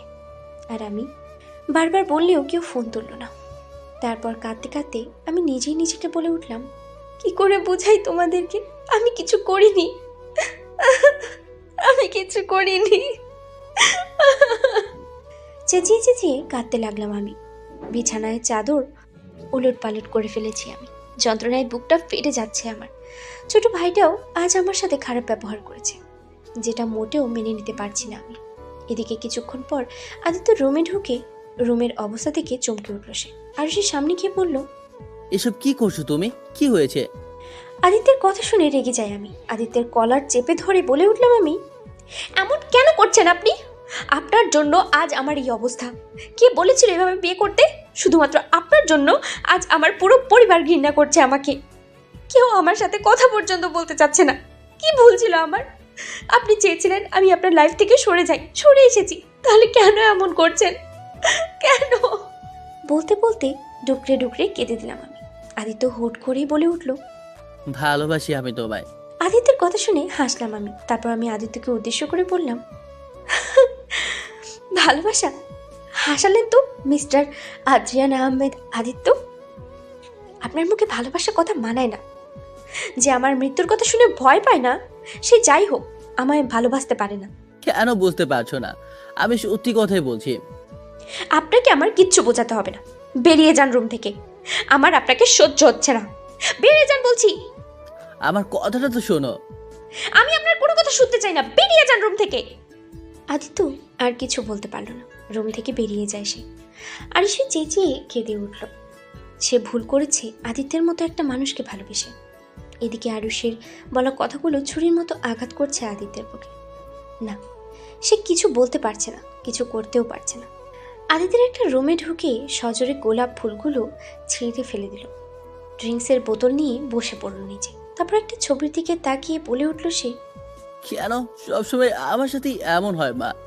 যখনই ভাবি নিজেকে গুছিয়ে নেব, তখনই কেন সবকিছু এলোমেলো হয়ে যায়? কেন? কথাগুলো বলতে বলতেই ড্রিঙ্কস করছে আদিত্য। তার খুব কষ্ট হচ্ছে। বুকের ভেতরটা ছারখার হয়ে যাচ্ছে। অন্ধকার রুমে লাগাতার ড্রিঙ্কস করে যাচ্ছে আদিত্য। চোখ পুরো লাল বর্ণ ধারণ করেছে তার। নেশা হয়ে গেছে প্রচুর।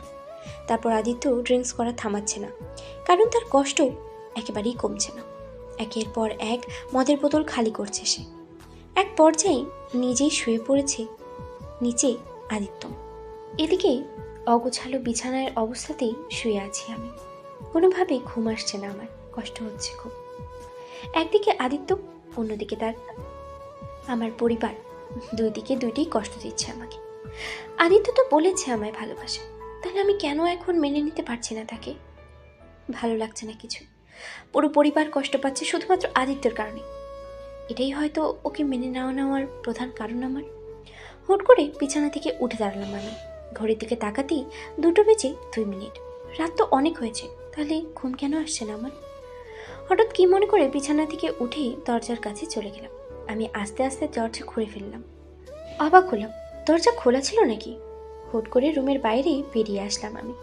পুরো বাড়ি অন্ধকারে ডুবে আছে, কিন্তু হালকা মৃদু আলোতে সবই দেখা যাচ্ছে। চারপাশ ঘুরে ঘুরে তাকালাম, কিন্তু একটা খটকা লাগছে। বাড়িতে কেউ নেই নাকি? হুট করে আদিত্যের কথায় মাথায় আসলো আমার। ধীরে ধীরে সিঁড়ি বেয়ে নিচে নামলাম আমি। আচমকা একটা রুমে কিছু পড়ার শব্দ পেতেই পুরো কেঁপে উঠলাম আমি। মনে হলো কাঁচ ভাঙলো। কাঁপা কাঁপা শরীর আর একরাশ ভয় নিয়ে একটি রুমের দিকে পা বাড়ালাম আমি। কেন জানি না কি হলো, না দেখতে পারলে শান্তি পাবো না আমি। হাতের মোবাইলটা লাইট অন করে সেদিকে পা বাড়ালাম আমি। এতক্ষণ মনেই ছিল না আমার হাতে ফোন আছে। স্তব্ধ হয়ে দাঁড়িয়ে পড়লাম আমি রুমটার দরজার সামনে, কারণ সামনে আদিত্যর হাত দিয়ে টপটপ করে রক্ত পড়ছে। আদিত্যের এমন কাণ্ড দেখে বুকের ভিতরে ধক করে উঠলো আমার। কোনো কিছু না ভেবে দৌড়ে গেলাম আমি আদিত্যর সামনে। তারপর আদিত্যকে ধরে উঠলাম আমি। তাকে বললাম, আদিত্য, এগুলো কি করছেন আপনি? বিনিময়ে আদিত্য কিছুই বলল না। ও হয়তো শুনতে পায়নি আমার বলা কথাগুলো। আদিত্যর জবাব না পেয়ে আবারও ডাকলাম আমি। এবারও উত্তর দিল না আদিত্য। মনে মনে প্রচণ্ড রাগ হচ্ছে আমার। হুট করে আদিত্যের শার্টের কলার চেপে ধরে বলে উঠলাম আমি, আদিত্য, আপনি এগুলো কি করছেন? আপনার হাতে রক্ত পড়ছে তো। মিনমিন চোখে তাকালো আদিত্য আমার দিকে, কিন্তু কিছু বলল না। আদিত্য শুধু তাকিয়ে রইল। কি হলো, কথা বলছেন না কেন? এসব কি করছেন আপনি? হুট করে আদিত্য আমার হাত ধরে দিল টান। আচমকা এমনটা হওয়াতে আমি ঘাবড়ে গিয়ে পড়লাম আদিত্যের বুকে। নিঃশ্বাস স্তব্ধ হয়ে আসছে আমার। এসব কি করছেন আপনি? ছাড়ুন আমাকে। তুমি খুব খারাপ। আদিত্যর মুখে এমন কথা শুনে লাফালাফি বন্ধ করে দিলাম আমি। হুট করে বলে উঠলাম আমি, কি? তুমি খুব খারাপ জানো, খালি আমাকে কষ্ট দাও। আর আপনি যে আমায় কষ্ট দিয়েছেন, এখনো কষ্ট দিয়ে যাচ্ছেন, তার বেলা? মানুষ মাত্রই তো ভুল হয়। আমিও ভুল করেছি, তোমায় বুঝতে ভুল করেছি, নিজেকে বুঝতেও ভুল করেছি আমি। আমি জানি এইভাবে বিয়ে করা উচিত হয়নি তোমায়, কিন্তু কি করতাম? আমি এভাবে বিয়ে না করলে সারা জীবনের জন্য যে তোমাকে হারিয়ে ফেলতাম আমি। আর তোমাকে ছাড়া যে থাকা খুব কষ্টের, আমি আর নিতে পারছি না। এইটুকু বলেই আদিত্য একটা দীর্ঘ নিঃশ্বাস ছাড়ল। তারপর আবার বলতে শুরু করলো, বিশ্বাস করো, ছোটবেলা থেকে কষ্ট নিতে নিতে বড় হয়েছি আমি। সেই ছোটবেলায় মা বাবা মারা যায়, আবার সেই থেকে কষ্ট করতে করতে আজ এমন এমন হয়ে গেছে। এতটা কঠোর এই হাত দিয়ে খুব মানুষ মারিনি আমি। তুমি যখন সাথে ছিলে তখন বুঝতে পারিনি কখন তোমার সব পাগলামিগুলোকে ভালোবেসে ফেলেছি আমি। যখন বুঝতে পারলাম তখন যে খুব দেরি হয়ে গেছে। তাই তো ওভাবে, প্লিজ আর কষ্ট দিও না আমায়। আমার যে তোমার অবহেলাগুলো নিতে পারছি না, আমার ভিতরটা জ্বলে পড়ে চারকার হয়ে যাচ্ছে। একসাথে কথাগুলো বলে উঠল আদিত্য। তারপর আবারও একটা দীর্ঘ শ্বাস নিল আদিত্য। এদিকে আদিত্যের মুখে এসব কথা শুনে কি বলবো বুঝতে পারছি না। আমার এত কষ্ট হচ্ছে। তার হঠাৎ করে আদিত্য শক্ত করে জড়িয়ে ধরলো আমায়। তারপর বলে উঠল, প্লিজ আমায় ছেড়ে যেও না। সবাই ছেড়ে চলে গেছে, আমায় একা করে দিয়েছে আমার বাবা মা সবাই। প্লিজ তুমি যেও না। তুমি চলে গেলে আমি হয়তো সত্যি সত্যি মরে যাব। আদিত্যের কথা শুনে কলিজা কেঁপে উঠল আমার, কিন্তু কিছু বলতে পারলাম না আমি। এতটা কষ্ট পাচ্ছে আমার জন্য। কিছুক্ষণ পর হঠাৎ মনে পড়ে গেল আমার আদিত্যের হাত দিয়ে রক্ত পড়ছে। এখন কি করব? আদিত্য যেভাবে ধরে আছে আমার পক্ষে ওকে বাইরে নিয়ে যাওয়া সম্ভব না। আবারও রাখলাম আদিত্যকে, প্লিজ সবার আগে এখান থেকে চলুন, আপনার হাত দিয়ে রক্ত পড়ছে তো। বিনিময়ে আদিত্য কিছুই জবাব দিল না। শেষমেশ কোনো উপায় না পেয়ে আদিত্যকে ধরে উঠলাম আমি। তারপরেই তার হাতে আমার কাঁধে দিয়ে হাঁটা শুরু করলাম। ধীরে ধীরে হাঁটা শুরু করলাম আমি। এক হাতে মোবাইল, প্রচুর কষ্ট হচ্ছে। হঠাৎ সামনে সোফায় ধাক্কা লেগে পড়ে গেলাম সোফার উপরে আমরা। আমি নিচে আর উপরে আদিত্য। হায় রে, এখন কি হবে? এত বড় ছেলেকে আমার মতো এক পুচকি একটা মেয়ে কখনো নিয়ে আসতে পারে নাকি? তারপরে যে হারে ড্রিঙ্কস করেছে সমস্ত ভার তো আমার উপরে দিয়েই দিয়েছে মনে হয়। আস্তে আস্তে ছাড়িয়ে দিয়ে উঠে দাঁড়ালাম আমি। আস্তে আস্তে শ্বাস ফেলতে শুরু করলাম আমি। আমার পক্ষে একে পড়ে নিয়ে যাওয়া কোনোভাবেই সম্ভব না। আদিত্যকে সোফায় রেখে আগে রুমটা আলো জ্বালাতে হবে, তার জন্য সবার আগে লাইট অন করতে হবে। আর ভাবতে ভাবতে পুরো রুমে তাকিয়ে সুইচ খুঁজতে লাগলাম। কিছুক্ষণের মধ্যে পেয়েও গেলাম সুইচ। টিপ দিতেই পুরো ঘর আলোকিত হয়ে গেল। তারপরে দৌড়ে উপরে চলে গেলাম আমি। স্যাভলন তুলাসহ আরও যাবতীয় জিনিস নিয়ে আসলাম। আদিত্যের সামনে গিয়ে আদিত্যের হাত পরিষ্কার করে দিতে লাগলাম আমি। তারপর হাত পরিষ্কার করে দিয়ে ওখানে কখন ঘুমিয়ে গেছি আমার আর মনে নেই। সকালে সূর্যের ফুরফুরে আলোতে ঘুম ভাঙে আদিত্যর। মাথাটা অসম্ভব ভার হয়ে আছে তার। ধীরে ধীরে উঠে বসতে নিল সে। আচমকা হাতে আটকে যায় তার। সামনে ঘুরে তাকিয়ে দেখে অবাক হয় সে। পরক্ষণেই আরুষির মায়াবী মুখ থেকে টোটে মুচকি হাসি ফুটে ওঠে তার। আদিত্য হাত ধরে বসে কখন যে আরুষি ঘুমিয়ে পড়েছে আনমনি আদিত্যের হাত চলে যায় আরুষির কপালে থাকা চুলগুলির দিকে। হাত দিয়ে সরিয়ে কানের পাশে গুজিয়ে রাখতে আদিত্যের হাতের স্পর্শ হালকা নড়ে উঠল আরুষি। চোখ বন্ধ করে আবারও শুয়ে পড়ল। এদিকে হুট করে ঘুম ভেঙে গেল আমার। চোখ মেলে দেখলাম এখনো আদিত্য ঘুমাচ্ছে। আনমনে উঠে দাঁড়ালাম আমি। আদিত্যের কপালে হাত দিতেই চোখ মেলে তাকালো। এমনটা হওয়াতে কিছুটা ঘাবড়ে গেলাম আমি। কোনো কিছু না বলে সরে আসতে লাগলাম আমি। সাথে সাথে আদিত্য উঠে বসে বলল, আমাকে ভালোবাসো? সকাল সকাল আদিত্যের মুখে এমন কথা শুনে অবাক হলাম আমি। তারপরে বলে উঠলাম, না বাসি না, আপনাকে ভালোবাসা আমার কি লাভ? বলেই হনহন করে চলে গেলাম আমি। এদিকে আদিত্য মনে মনে হাসলো। তারপরে বলে উঠল, আমি জানি তুমি আমায় এখনো ভালোবাসো, এখন একটু অভিমান করে আছো। ঠিক আছে, আজ থেকে তোমার অভিমান ভাঙার দায়িত্ব নিলাম আমি। রাতে বিছানায় বসে আছি আমি। এমন সময় হুট করে আদিত্য রুমে এসে আমায় কোলে তুলে নিল। আদিত্যের এমন কাজ দেখে অবাক হলাম আমি। আদিত্যের সাথে হাতা খামচে ধরে বললাম আমি, কোথায় নিয়ে যাচ্ছেন আমায়? বিনিময়ে আদিত্য কিছুই বলল না। কোলে করেই হাঁটা শুরু করলো সে। আর আমি অবাক চোখে তাকিয়ে রইলাম তার দিকে। আদিত্য কোলে করে নিয়ে এসে গাড়িতে বসিয়ে দিল আমায়। তারপর নিজেই ড্রাইভিং সিটে বসেই গাড়ি চালাতে শুরু করলো। কিছুক্ষণ পর আদিত্য গাড়ি থামিয়ে দিল। তারপর আমার হাত ধরে বলল, চলো জানাবেন। হ্যাঁ না কিছু বলার আগে আদিত্য হাত ধরে হাঁটা শুরু করলো। কিছুক্ষণ হাঁটতে একটা আইসক্রিমের দোকানের সামনে দাঁড়ালো। তারপরে বলে উঠল, আইসক্রিম খাবে জানাবেন? আদিত্যের কথা শুনে মুখ ঘুরিয়ে নিলাম আমি। আদিত্য কিছু না বলেই দুটো আইসক্রিম নিয়ে আসলো। তারপর আমার হাতে দিয়ে ধমকের সুরে বলল, খাও, খেতে বলছি না? আদিত্যর ধমকে পুরো ক্ষেপে উঠলাম আমি। বাবা গো, মনে হয় পুরো চটে আছে। ভয়ে আদিত্যের হাত থেকে আইসক্রিম নিয়ে নিলাম আমি। তারপরে আইসক্রিম খেতে শুরু করলাম আমি। আদিত্য আমার কাণ্ড দেখে হাসলো। তারপর আমার হাত ধরে হাঁটতে শুরু করলো সে। তার কাজে রীতিমতো অবাক আমি। কিছুটা আগে আমি তো বিহেভ করছে সে। জ্যোৎস্না ভরা রাত, আকাশে কয়েকশত তারার ঝলমল করছে, তার সাথে ফুরফুরে বাতাস, সব মিলিয়ে একটা অসম্ভব সুন্দর একটা পরিবেশ। আর এমন পরিবেশ দিয়ে আমার হাত ধরে হাঁটছে আদিত্য।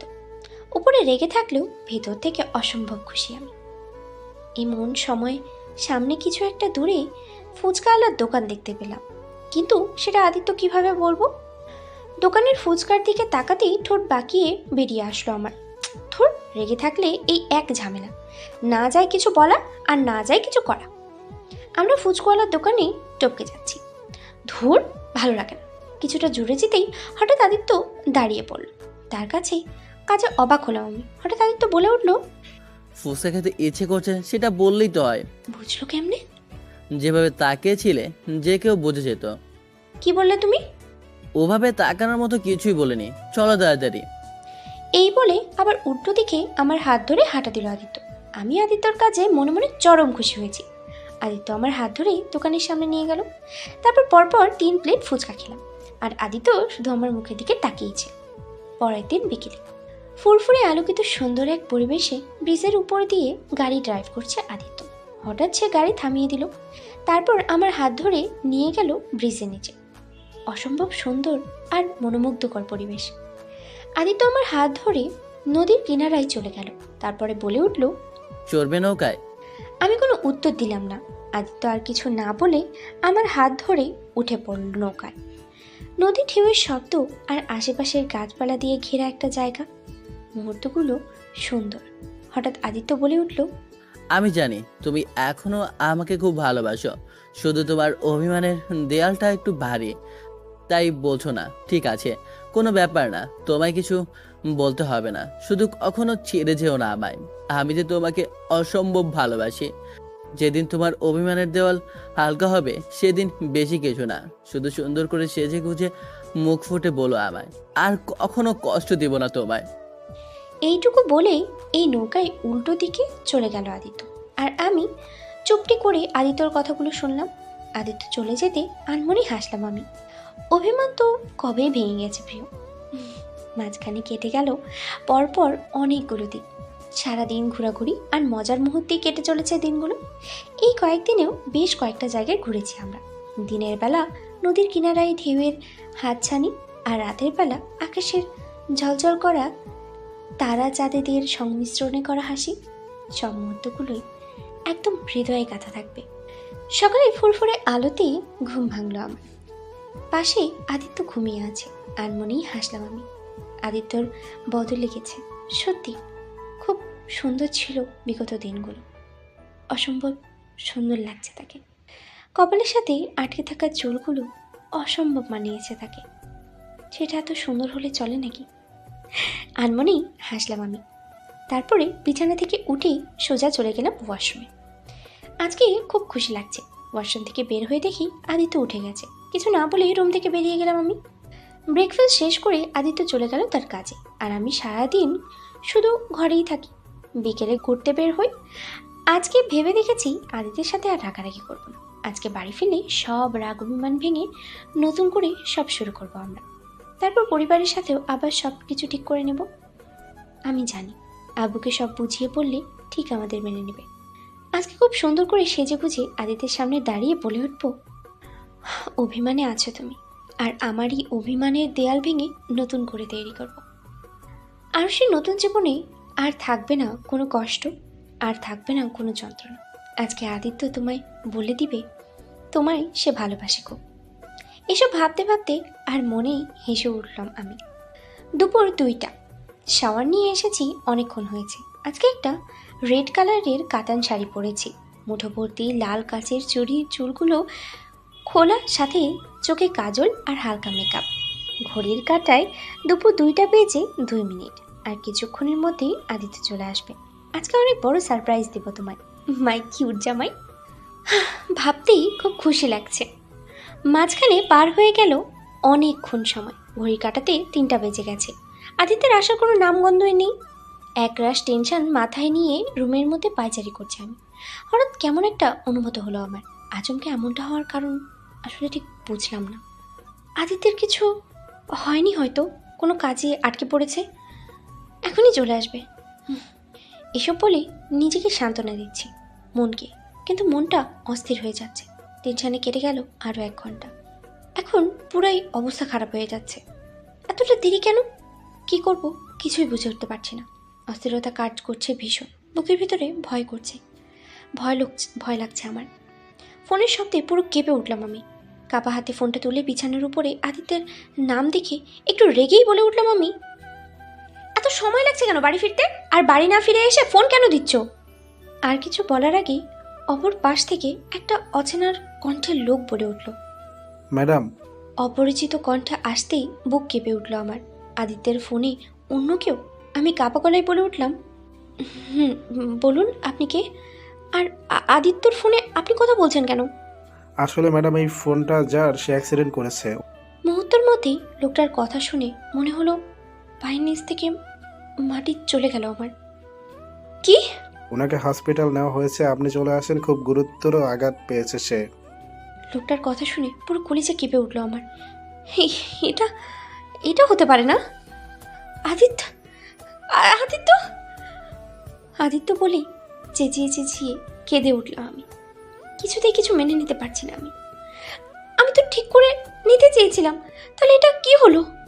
আর ভাবতে পারছি না আমি। দ্রুত গতিতে হাসপাতালে যেতে হবে আমার। হাসপাতালে করিডোরের দিকে দৌড়াচ্ছি আমি। বুকের ভেতরে অসম্ভব যন্ত্রণা হচ্ছে। বারবার মনে হচ্ছে আদিত্যর কিছু হয়ে গেল, আমি কি করে বাঁচবো? চোখের পানি যেন থামছেই না। হাসপাতালে পেটে ঢুকতেই কলিজা চেপে উঠলো আমার। পুরো মুখে ব্যান্ডেজ দেওয়া। আদিত্যের সারা শরীরের অবস্থা খুব খারাপ, যা দেখে রীতিমতো অবস্থা খারাপ হয়ে গেছে আমার। আমি দৌড়ের আদিত্যের হাত ধরে কেঁদে উঠলাম। এসব কি হয়ে গেল আদিত্য? আমি আমি তো এমন কিছু চাইনি। এমনটা কেন হলো আদিত্য? আমি আমি ভেবেছিলাম আজকে তোমার সাথে সব অভিমান ভেঙে দিয়ে নতুন করে সব শুরু করব। তাহলে তাহলে এটা কি হয়ে গেল? বলতে বলতে কেঁদে উঠলাম আমি। এদিকে হাসপাতালের বেডে শুয়ে আদিত্য মাথায় আর পায়ের অবস্থায় অসম্ভব আঘাত পেয়েছে। কি করে কি হলো সে যেন কিছুই বুঝতে পারলাম না। এমনটা নয় যে সে রাস্তার মাঝ দিয়ে ড্রাইভ করছিল, হুট করে একটা ট্রাক এসে পিছন থেকে ধাক্কা দিল। ভাগ্য ভালো ছিল, খুব একটা ক্ষতি হয়নি তার, শুধু পায়ে বেশি আঘাত পেয়েছে আর মাথায়। এমন সময় হতভঙ্গ হয়ে দৌড়ে এসে আরও সে জড়িয়ে ধরল। আচমকা এমনটা হওয়াতে আদিত্য পুরো ঘাবড়ে গেল। পরক্ষণে নিজেকে সামনে নিল সে, আর সে কেঁদে উঠে বলল, 2 মিনিটের জন্য আমার জানটা বেরিয়ে যাচ্ছিল, আর তুই এখানে আরামে শুয়ে আছিস? আরুষের কথা শুনে তো আদিত্য অবাক হয়ে বলল, কি? একটু আগে ভুল জায়গায় চলে গিয়েছিলাম, গিয়ে দেখলাম তোমার মাথায় হাত পা সব জায়গায় ব্যান্ডেজ দেওয়া, পুরো শরীর ব্যান্ডেজ করা। একটুর জন্য জানটাই বেরিয়ে যাচ্ছিল আমার। এই বলে আদিত্যের বুকে কিল ঘুষি মারতে থাকলো আরুষি। আদিত্য আরুষির কাছে অবাক হয়ে বলল, এমন করছো কেন? আমার কি দোষ? তুমি ভুল জায়গায় চলে গেছো, তাতে আমি কি করতে পারি? তুই কি করতে পারিস মানে? তোর জন্য? বলতে বলতে আরুষি কেঁদে ওঠে। আদিত্য আরুষির কাছে খুশি হয়ে আরুষিকে তার বুকের সাথে জড়িয়ে ধরে বলল, খুব ভয় পেয়ে গিয়েছিলে বুঝি? ভয় পাবো না, আমার নিঃশ্বাস বন্ধ হয়ে যাচ্ছিল। এত ভালোবাসো আমায়? না, আমি কাউকে ভালোবাসি না বলে আদিত্যকে ছাড়িয়ে নিলাম। এমন সময় রুমে ঢুকলো ডাক্তার। তাকে দেখে চোখ মুছে রুম থেকে বেরিয়ে আসলো আরুষি। ডাক্তার হালকা হেসে বলল আদিত্যকে, বউ তোমার? কেন বলুন তো? তুমি খুব ভাগ্যবান, তোমায় খুব ভালোবাসে। আপনি কি করে বুঝলেন? কিছুক্ষণ আগেই তোমার মনে করে অন্য একটা পেশেন্টের কাছে চলে গেছিল, কান্না করেছিল আর বলছিল তোমায় খুব ভালোবাসি, তাই আর কি। আমায় খুব ভালোবাসে। এখন কেমন লাগছে? ভালো আছি। তুমি রেস্ট নাও, আমি গেলাম, পরে আবার আসবো। ঠিক আছে। এটা বলেই ডক্টর কেবিন থেকে বেরিয়ে যাবে। এমন সময় আরুষি কেবিনে ঢুকে ডক্টরকে বলল, ডক্টর, ওকে বাসায় নিয়ে যেতে পারবো? আজকের দিনটা থাকুক, কালকে সকালে নিয়ে যেতে পারবেন। তবে হ্যাঁ, অনেক সেবা যত্ন করতে হবে কিন্তু। ওটা নিয়ে বেশি ভাববেন না ডক্টর, ওর কোনো অসুবিধা হবে না। আমি জানি। রাত 11টা। আদিত্যকে খাবার খাইয়ে দিচ্ছি আমি, আর আদিত্য নিশ্চুপভাবে খাচ্ছে। এমন সময় রেগে বলে উঠলাম আমি, চোখকে পিছনে নিয়ে গাড়ি চালাচ্ছিলেন যে অ্যাক্সিডেন্ট হয়ে গেল? কয়েক ঘন্টা আগে তুই, আর এখন সোজা আপনিতে চলে গেছো। যেটা বলছি সেটার উত্তর দিন আগে। জানি না কিভাবে কি হলো, হঠাৎ পেছন দিক থেকে একটা ট্রাক এসে ধাক্কা দিল। শত্রুতা ছিল নাকি ট্রাকের সাথে? আমি কি করে বলবো? তাহলে কি বলতে পারবেন? আরে রেগে যাচ্ছ কেন? আমি তো সত্যি করে বলছি, কি হয়েছে? আর কিছু বলতে হবে না, খাওয়ানো শেষ, এখন ওষুধ খেয়ে ঘুমিয়ে পড়ুন। ঠিক আছে। আচ্ছা, একটা কথা বলবো? বাইরে বের হতে গিয়েও দাঁড়িয়ে পড়লাম আমি।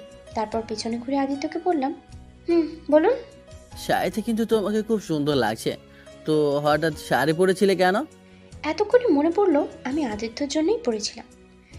যাক, কোনো ব্যাপার না, আদিত্য সুস্থ হলেই বলবো ভেবে আদিত্যকে বলে উঠলাম আমি, এমনি পড়েছিলাম।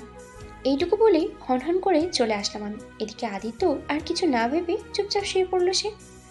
ভোরের আলোতে ঘুম ভাঙলো আদিত্যের। জানালা ভেদ করে আলো আসছে তাদের রুমে। একটু পাশ করেই আরুষিকে শুয়ে থাকতে দেখে হাসলো আদিত্য। তারপর তার হাত দিয়ে আরুষের কপালের চুলগুলো সরিয়ে দিল।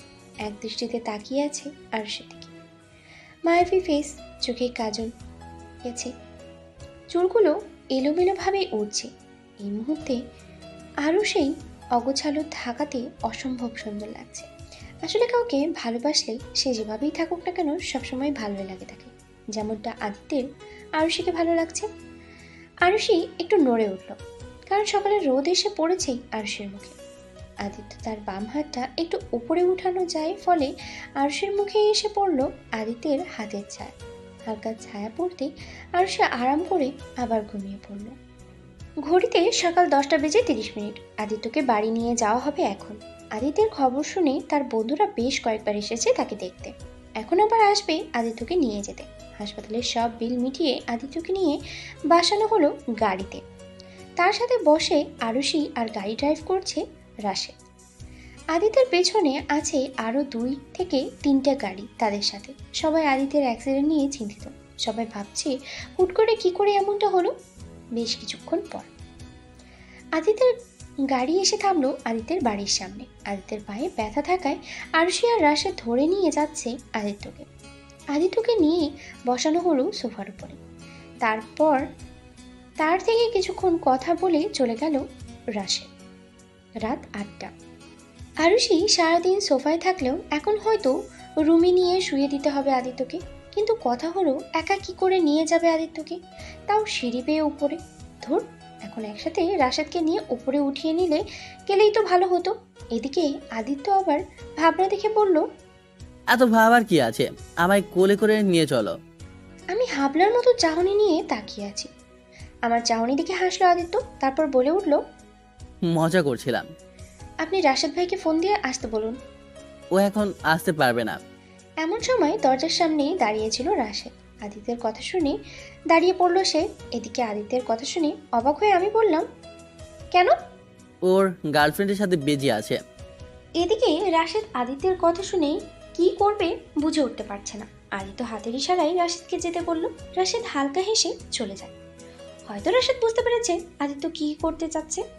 কি, রাশেদ ভাইয়ের গার্লফ্রেন্ড আছে? আছে তো। ও, তাহলে কি করে নিয়ে যাব আপনাকে উপরে? আরে কিছু হবে না, আমায় ধরো আর চলো। কিছুক্ষণ ধরে ভেবে বললাম আমি, ঠিক আছে চলুন। দেয়ালের সাথে চেপে ধরে আছে আদিত্য আমায়, আর আমি একদম প্রস্তুত অবস্থায় তাকিয়ে আছি তার দিকে। আদিত্যকে রুমে নিয়ে আসতে গিয়ে এমন একটা পরিস্থিতিতে পড়তে হবে বুঝতে পারিনি। তবে এই পরিস্থিতি তৈরির জন্য আমি নিজেই দায়ী। কিছুক্ষণ আগে আদিত্যকে ধরে সিঁড়ির উপরে নিয়ে আসতে আসতে রুমে ঢোকাতেই আমি নিজের পায়ে পেঁচিয়ে পড়ে যেতে নিলে তার সাথে সাথে আমায় ধরে দেয়ালের সাথে চেপে ধরল আদিত্য। আচমকা এমনটা হওয়াতে ঘাবড়ে গেলাম আমি। সাথে সাথে আদিত্যকেও ধরে নিয়েছি আমি। বর্তমানে আদিত্য আমায় ধরে আছে। আদিত্যের ভারী নিঃশ্বাস এসে পড়ছে আমার মুখে। বুকের ভিতরে ধকধক করছে আমার। হঠাৎ করে এতটা কাছে আমার আশায় আমি পুরো অপ্রস্তুত হয়ে পড়েছি। আদিত্য আমার মুখের দিকে তাকিয়ে বলে উঠল, তোমার ঠোঁটের মিষ্টি হাসি আমার প্রিয় সখী। হুট করে আদিত্যের মুখে এমন কথা শুনেই হকচকিয়ে উঠলাম আমি। কোনো কিছু না বলে তাকে ছাড়িয়ে বসিয়ে দিলাম আমি বিছানায়। আদিত্য আমার কাছে কিছু না বলে চুপ করে রইল। আদিত্যের নিরাপত্তায় বলছে সে অভিমান করেছে। মাঝখানে কেটে গেল পুরো 1 মাস 10 দিন। এখন আগের মতোই সুস্থ হয়ে গেছে আদিত্য। এই 1 মাস 10 দিনের মধ্যে আমি এখনো বলিনি তাকে যে আমি তাকে ভালোবাসি, তবে সেটা রাগ করে। সন্ধ্যার প্রহরে আলো, সূর্যের রক্ত লাল করা আলোকিত সন্ধ্যায় বিছানায় বসে আছি আমি। মনের ভেতরে এক অদ্ভুত শিহরণ বয়ে চলেছে। আদিত্যের সাথে স্বাভাবিক হলেও কোথাও কিছু ঠিক নেই। মনের ভিতরে শূন্যতা, ভালোবাসার শূন্যতা, কিছুটা পরিবার আর কিছুটা আদিত্য। কবে যে সব ঠিক হয়ে যাবে ভেবেই দীর্ঘশ্বাস ফেললাম আমি। এমন সময় রুমে আসে আদিত্য। আমায় মনমরা হয়ে বসে থাকতে দেখে সে বলে উঠল, কি হলো, মন খারাপ করে বসে আছো কেন? আচমকা কারোর মুখের এমন কথা শুনে সামনে তাকালাম আমি। আদিত্যকে দেখে বলে উঠলাম আমি, না তেমন কিছু না। হুট করে আদিত্য আমার হাত ধরে বলল, চলো। আমি অবাক হয়ে তাকালাম আদিত্যের দিকে। অবাক চোখে আদিত্যকে বললাম, কোথায়? আগে চলোই না, গেলেই তো দেখতে পারবে। এইটুকু বলেই কিছু ব্যাগ আমার হাতে গুছিয়ে দিল আদিত্য। আদিত্য ব্যাগ দিয়ে আমাকে বলল, এগুলো সব পরে ফেলো, তোমার জন্য এনেছি। এগুলো পরেই বের হবে তুমি। বিনিময়ে কিছু বললাম না আমি। আদিত্য হাত থেকে ব্যাগগুলো নিয়ে মাথা নাড়লাম আমি। আদিত্য হাসলো শুধু, তারপর বেরিয়ে গেল রুম থেকে।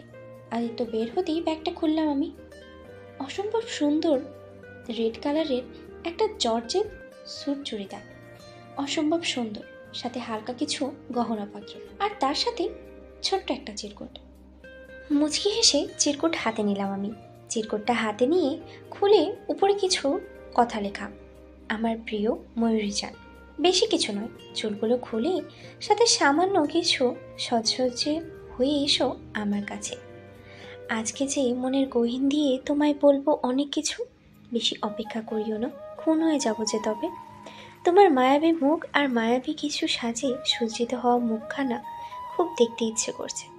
বেশি অপেক্ষা করিও না প্লিজ, আমি তো পাগল হয়ে যাবো তবে ময়ূরীজান। আদিত্যের দেওয়া চিরকুট দেখে আনমনেই হাসলাম আমি। তারপরে তাড়াতাড়ি তৈরি হতে লাগলাম। আদিত্যের দেওয়া সব কিছু পরে তৈরি হলাম আমি। সিঁড়ি পেয়ে নিচে নামলাম আমি আদিত্যের দেওয়া সব কিছু পরে। আদিত্য আনমনেই সবাই চুপ করে বসে আছে। পরনে তার ব্ল্যাক শার্ট, ব্ল্যাক জিন্স, শার্টের হাতার কোনোই পর্যন্ত ফোল্ড করা, চুলগুলো সুন্দর করে সাজানো, হাতে ব্যান্ডেড কালো ঘড়ি, সব মিলিয়ে অসম্ভব সুন্দর লাগছে তাকে।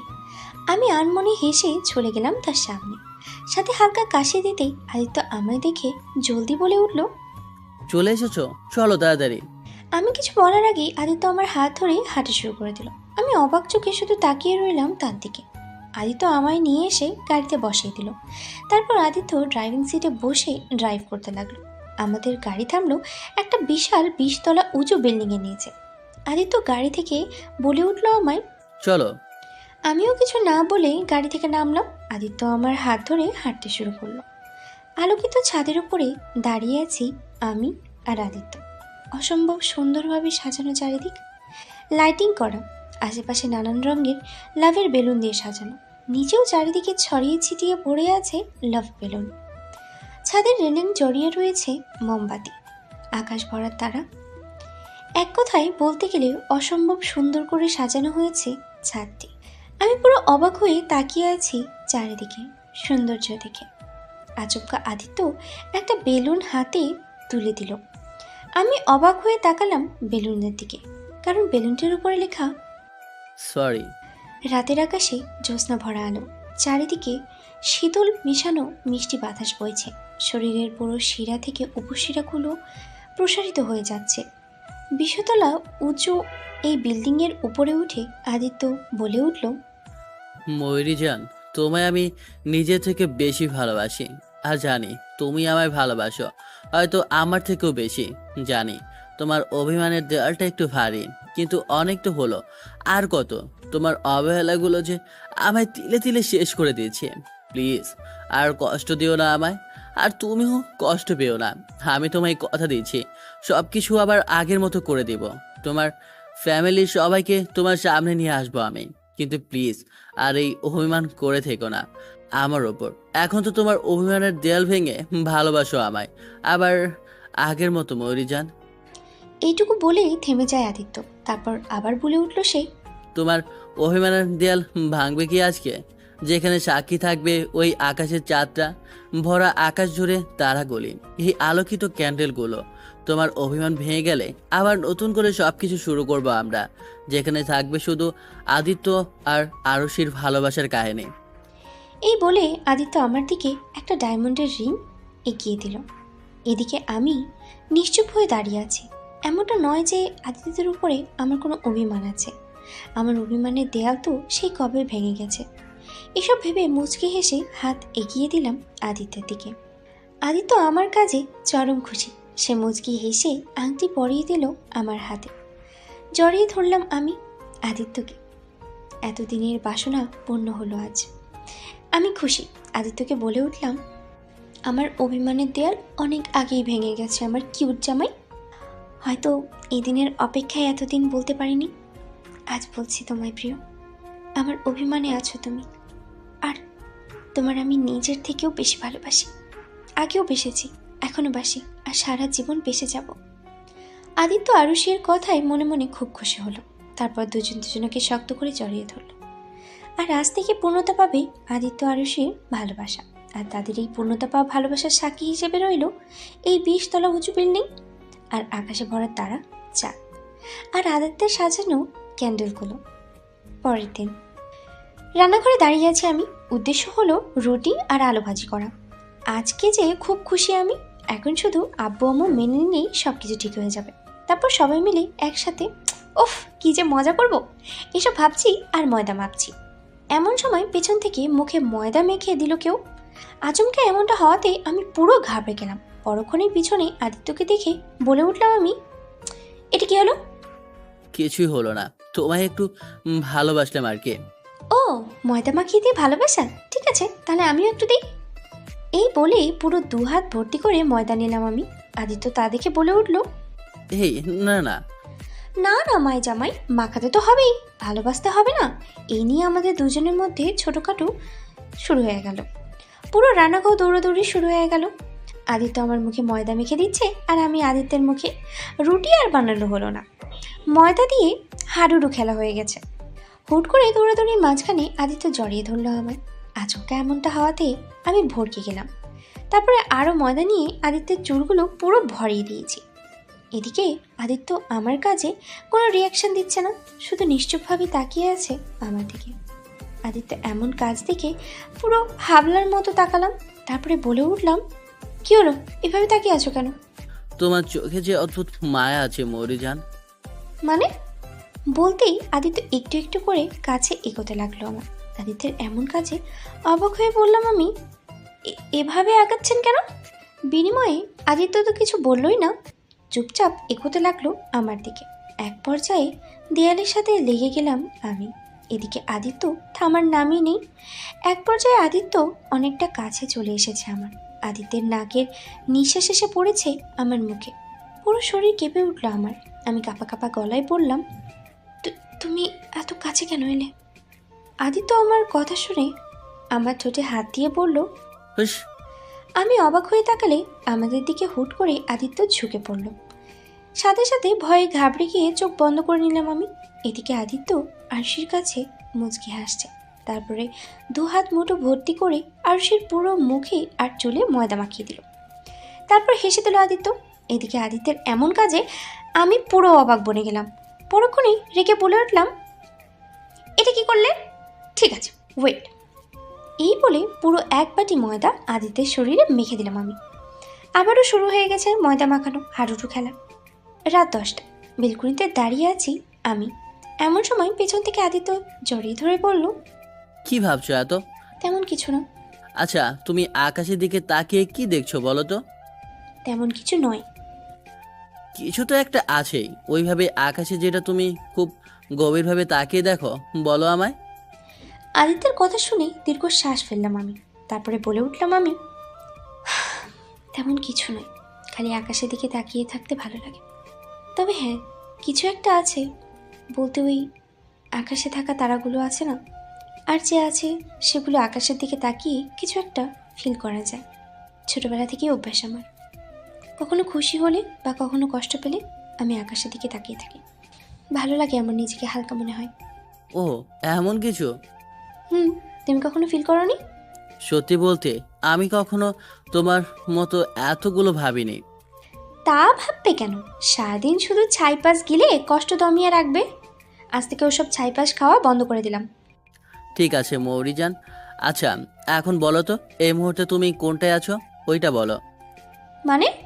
ওই যে তুমি বললে না, তুমি খুব খুশি হলে অথবা খুব কষ্ট হলে আকাশের দিকে তাকিয়ে থাকো, তাহলে এখন কোন কারণে তাকিয়ে আছো আকাশের দিকে?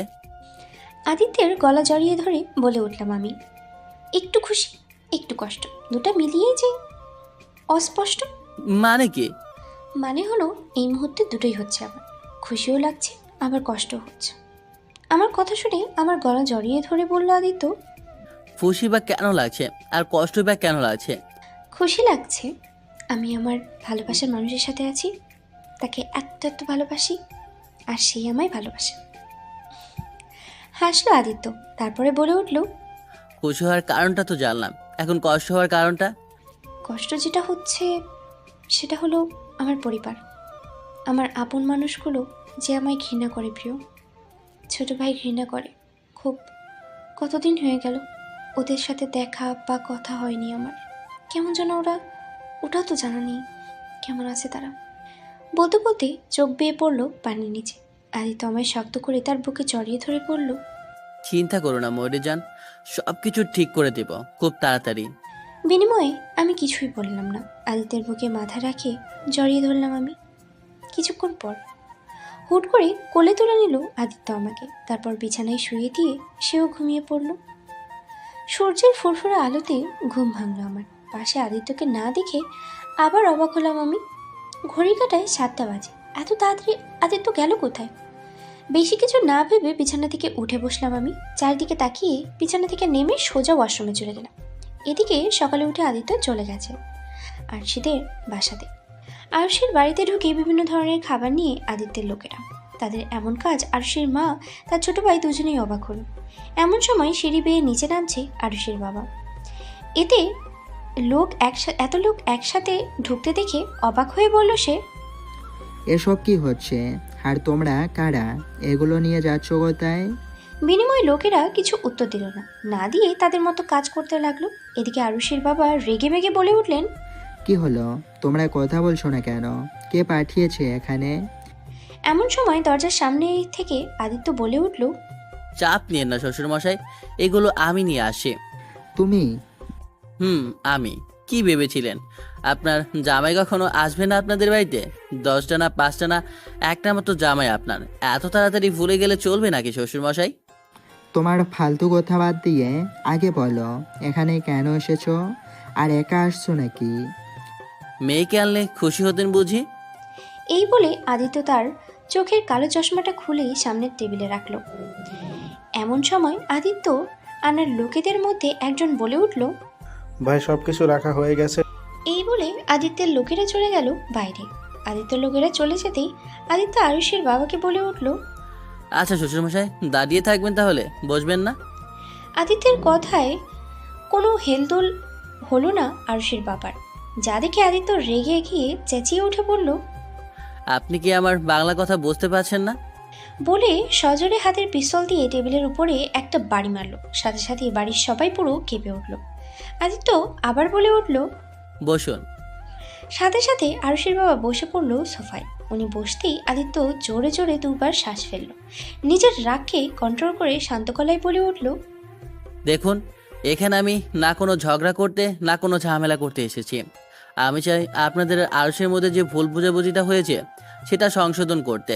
তাই আমি হাত জোর করে অনুরোধ করছি, আমায় রাগাবেন না, আর কথাকে ট্রিট হিসেবে নেবেন না, অনুরোধ হিসেবে নেবেন। তুমি কি আমাকে ভয় দেখাচ্ছ?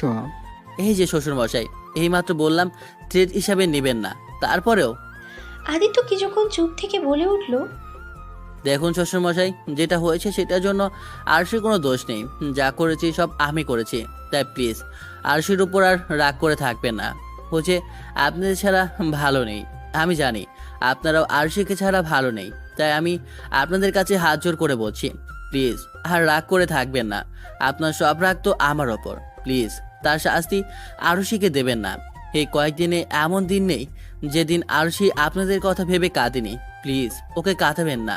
প্লিজ সব ভুলে গিয়ে আবার আগের মতো করে আরশিকে আপন করে নিন, প্লিজ শ্বশুরমশাই।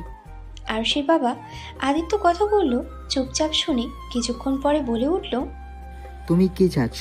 আমি তোমাকে জামাই হিসেবে মেনে নিব? আদিত্য আরুষের বাবার কথা শুনে ছোট্ট একটা শ্বাস ফেলে বলে উঠল, আমি জানি আমায় আপনি কোনোদিনও মেনে নেবেন না, কারণ আমার কাজ সম্পর্কে এইটুকু বলবো, আমি যা করি সেটা লোকদের ভালোর জন্য। যারা গরিবের টাকার ক্ষমতা জোরে কেড়ে নেয় তাদের আমি শাস্তি দেই। আর এটা যদি অপরাধ হয় তাহলে আমি অপরাধী। আপনাকে আমায় মেনে নিতে হবে না, শুধু আরশিকে মেনে নিলে হবে। তবে মেনে নেবেন মানে এটা নয় আমাকে ছেড়ে দিয়ে। এইটুকু বলেই থামলো আদিত্য। তারপর একটা দীর্ঘশ্বাস ফেলে আবার বলে উঠল, ছোটবেলা থেকে আমি একা বেঁচে আছি, কখনো বাবা মার ভালোবাসা পাইনি, আর না পেয়েছি কোনোদিন ভাই বোনের ভালোবাসা। এই ভালোবাসার অভাবে এমন হয়ে গেছি আমি। তারপর আরশি আসলো আমার জীবনে আর আমায় ভালোবাসলো। তখন বুঝতাম না ভালোবাসার আসল মানে, কিন্তু যতক্ষণে বুঝতে পেরেছি ততক্ষণে দেরি হয়ে গেছে। তাই এমনটা করতে হলো। সত্যি বলতে মা বাবার ভালোবাসা পেতে তো আমারও খুব পেতে ইচ্ছে হয় শ্বশুরমশাই, কিন্তু কি করার, ভাগ্যে নেই আমার। তাই আমি চাই না আমার জন্য অন্য কেউ বাবা মার ভালোবাসা থেকে বঞ্চিত হোক। তাই অনুরোধ শ্বশুরমশাই, আর আরশিকে কষ্ট দিয়েন না। এই বলে আদিত্য থেমে গেল। হয়তো আর কিছু কথা বললেই তার চোখ ভেসে আসবে। এদিকে দূর থেকে আরুষের মা আদিত্যের কথা শুনে খারাপ লাগলো। ছোটবেলা থেকে ছেলেটা বাবা মার জন্য কষ্ট পাচ্ছে। আরও সেই কথা ভেবেও কষ্ট পাচ্ছে। এদিকে আরুষের বাবা চুপ করে বসে আছে, কিন্তু কিছু বলছে না।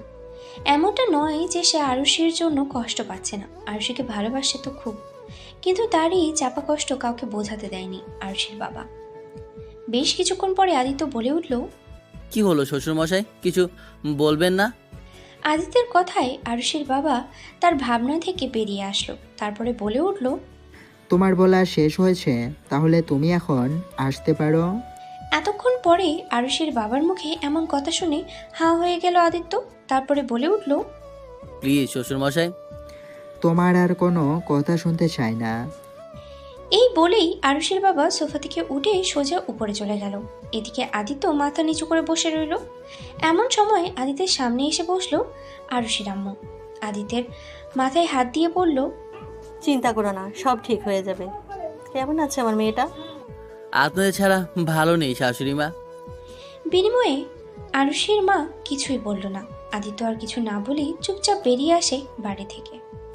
সে গাড়িতে ঢুকতে ঢুকতেই গিয়ে আরেকবার পিছনে ঘুরে আরুষিদের বাড়ির দিকে তাকিয়ে চলে গেল সে মন খারাপ করে। তারপর গাড়ি করে চলে গেল আদিত্য। কলিং বেল বাজতেই গিয়ে দরজা খুলে দিলাম আমি। সামনে ব্যক্তিদের দেখে চোখ বড় বড় হয়ে গেল আমার। অবাক চোখে তাকিয়ে আছি আমি মানুষগুলোর দিকে, কারণ বাইরে যে আমার মা বাবা ছোট ভাই দাঁড়িয়ে আছে, ওদের দিকে কি করব বুঝতে পারছি না। আমি অবাক চোখে তাকিয়ে আছি। এমন সময় আব্বু বলে উঠল, কি হলো, আমাদের ভেতরে আসতে বলবি না নাকি বাইরেই দাঁড়িয়ে থাকবো? সঙ্গে সঙ্গে আমি দৌড়ে গিয়ে আব্বু আম্মুকে জড়িয়ে ধরে কেঁদে দিলাম। আমার কান্না দেখে আব্বু আমার মাথায় হাত দিয়ে বলল, আরে পাগলি মেয়ে, আর কাদা লাগবে না, আমরা তো চলে এসেছি। আব্বু আম্মু, তোমরা আমায় ক্ষমা করে দিয়েছো। সব কথা কি বাইরে বসে বলবো?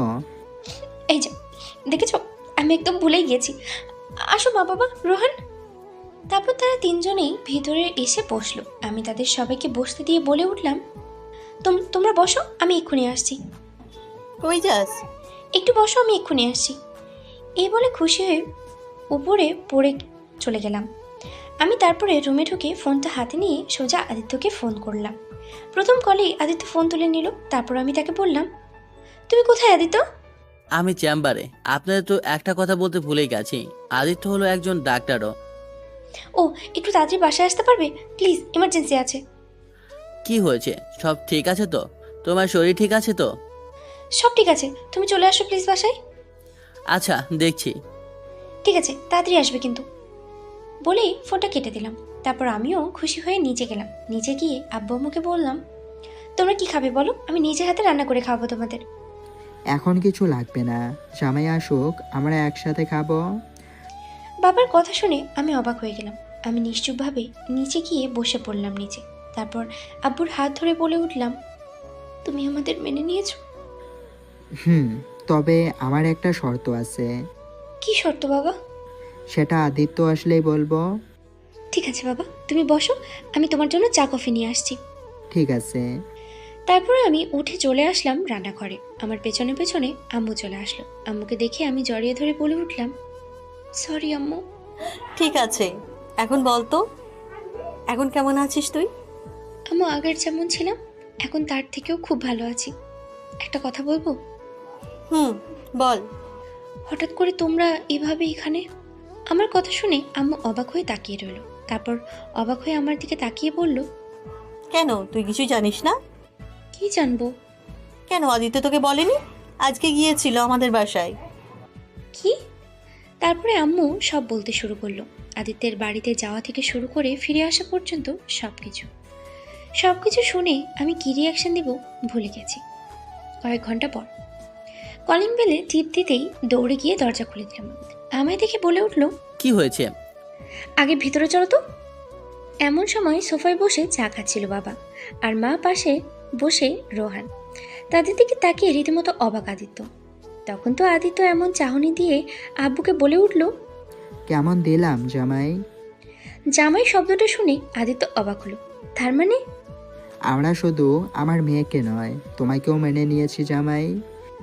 আদিত্য খুশি হয়ে আব্বুকে জড়িয়ে ধরলো। তারপরে বলে উঠল, আমি ভাবতেই পারিনি শ্বশুরমশাই, আপনি আমাকেও মেনে নেবেন। মেনে তো নিয়েছি, তবে আমার একটা শর্ত আছে। বলুন।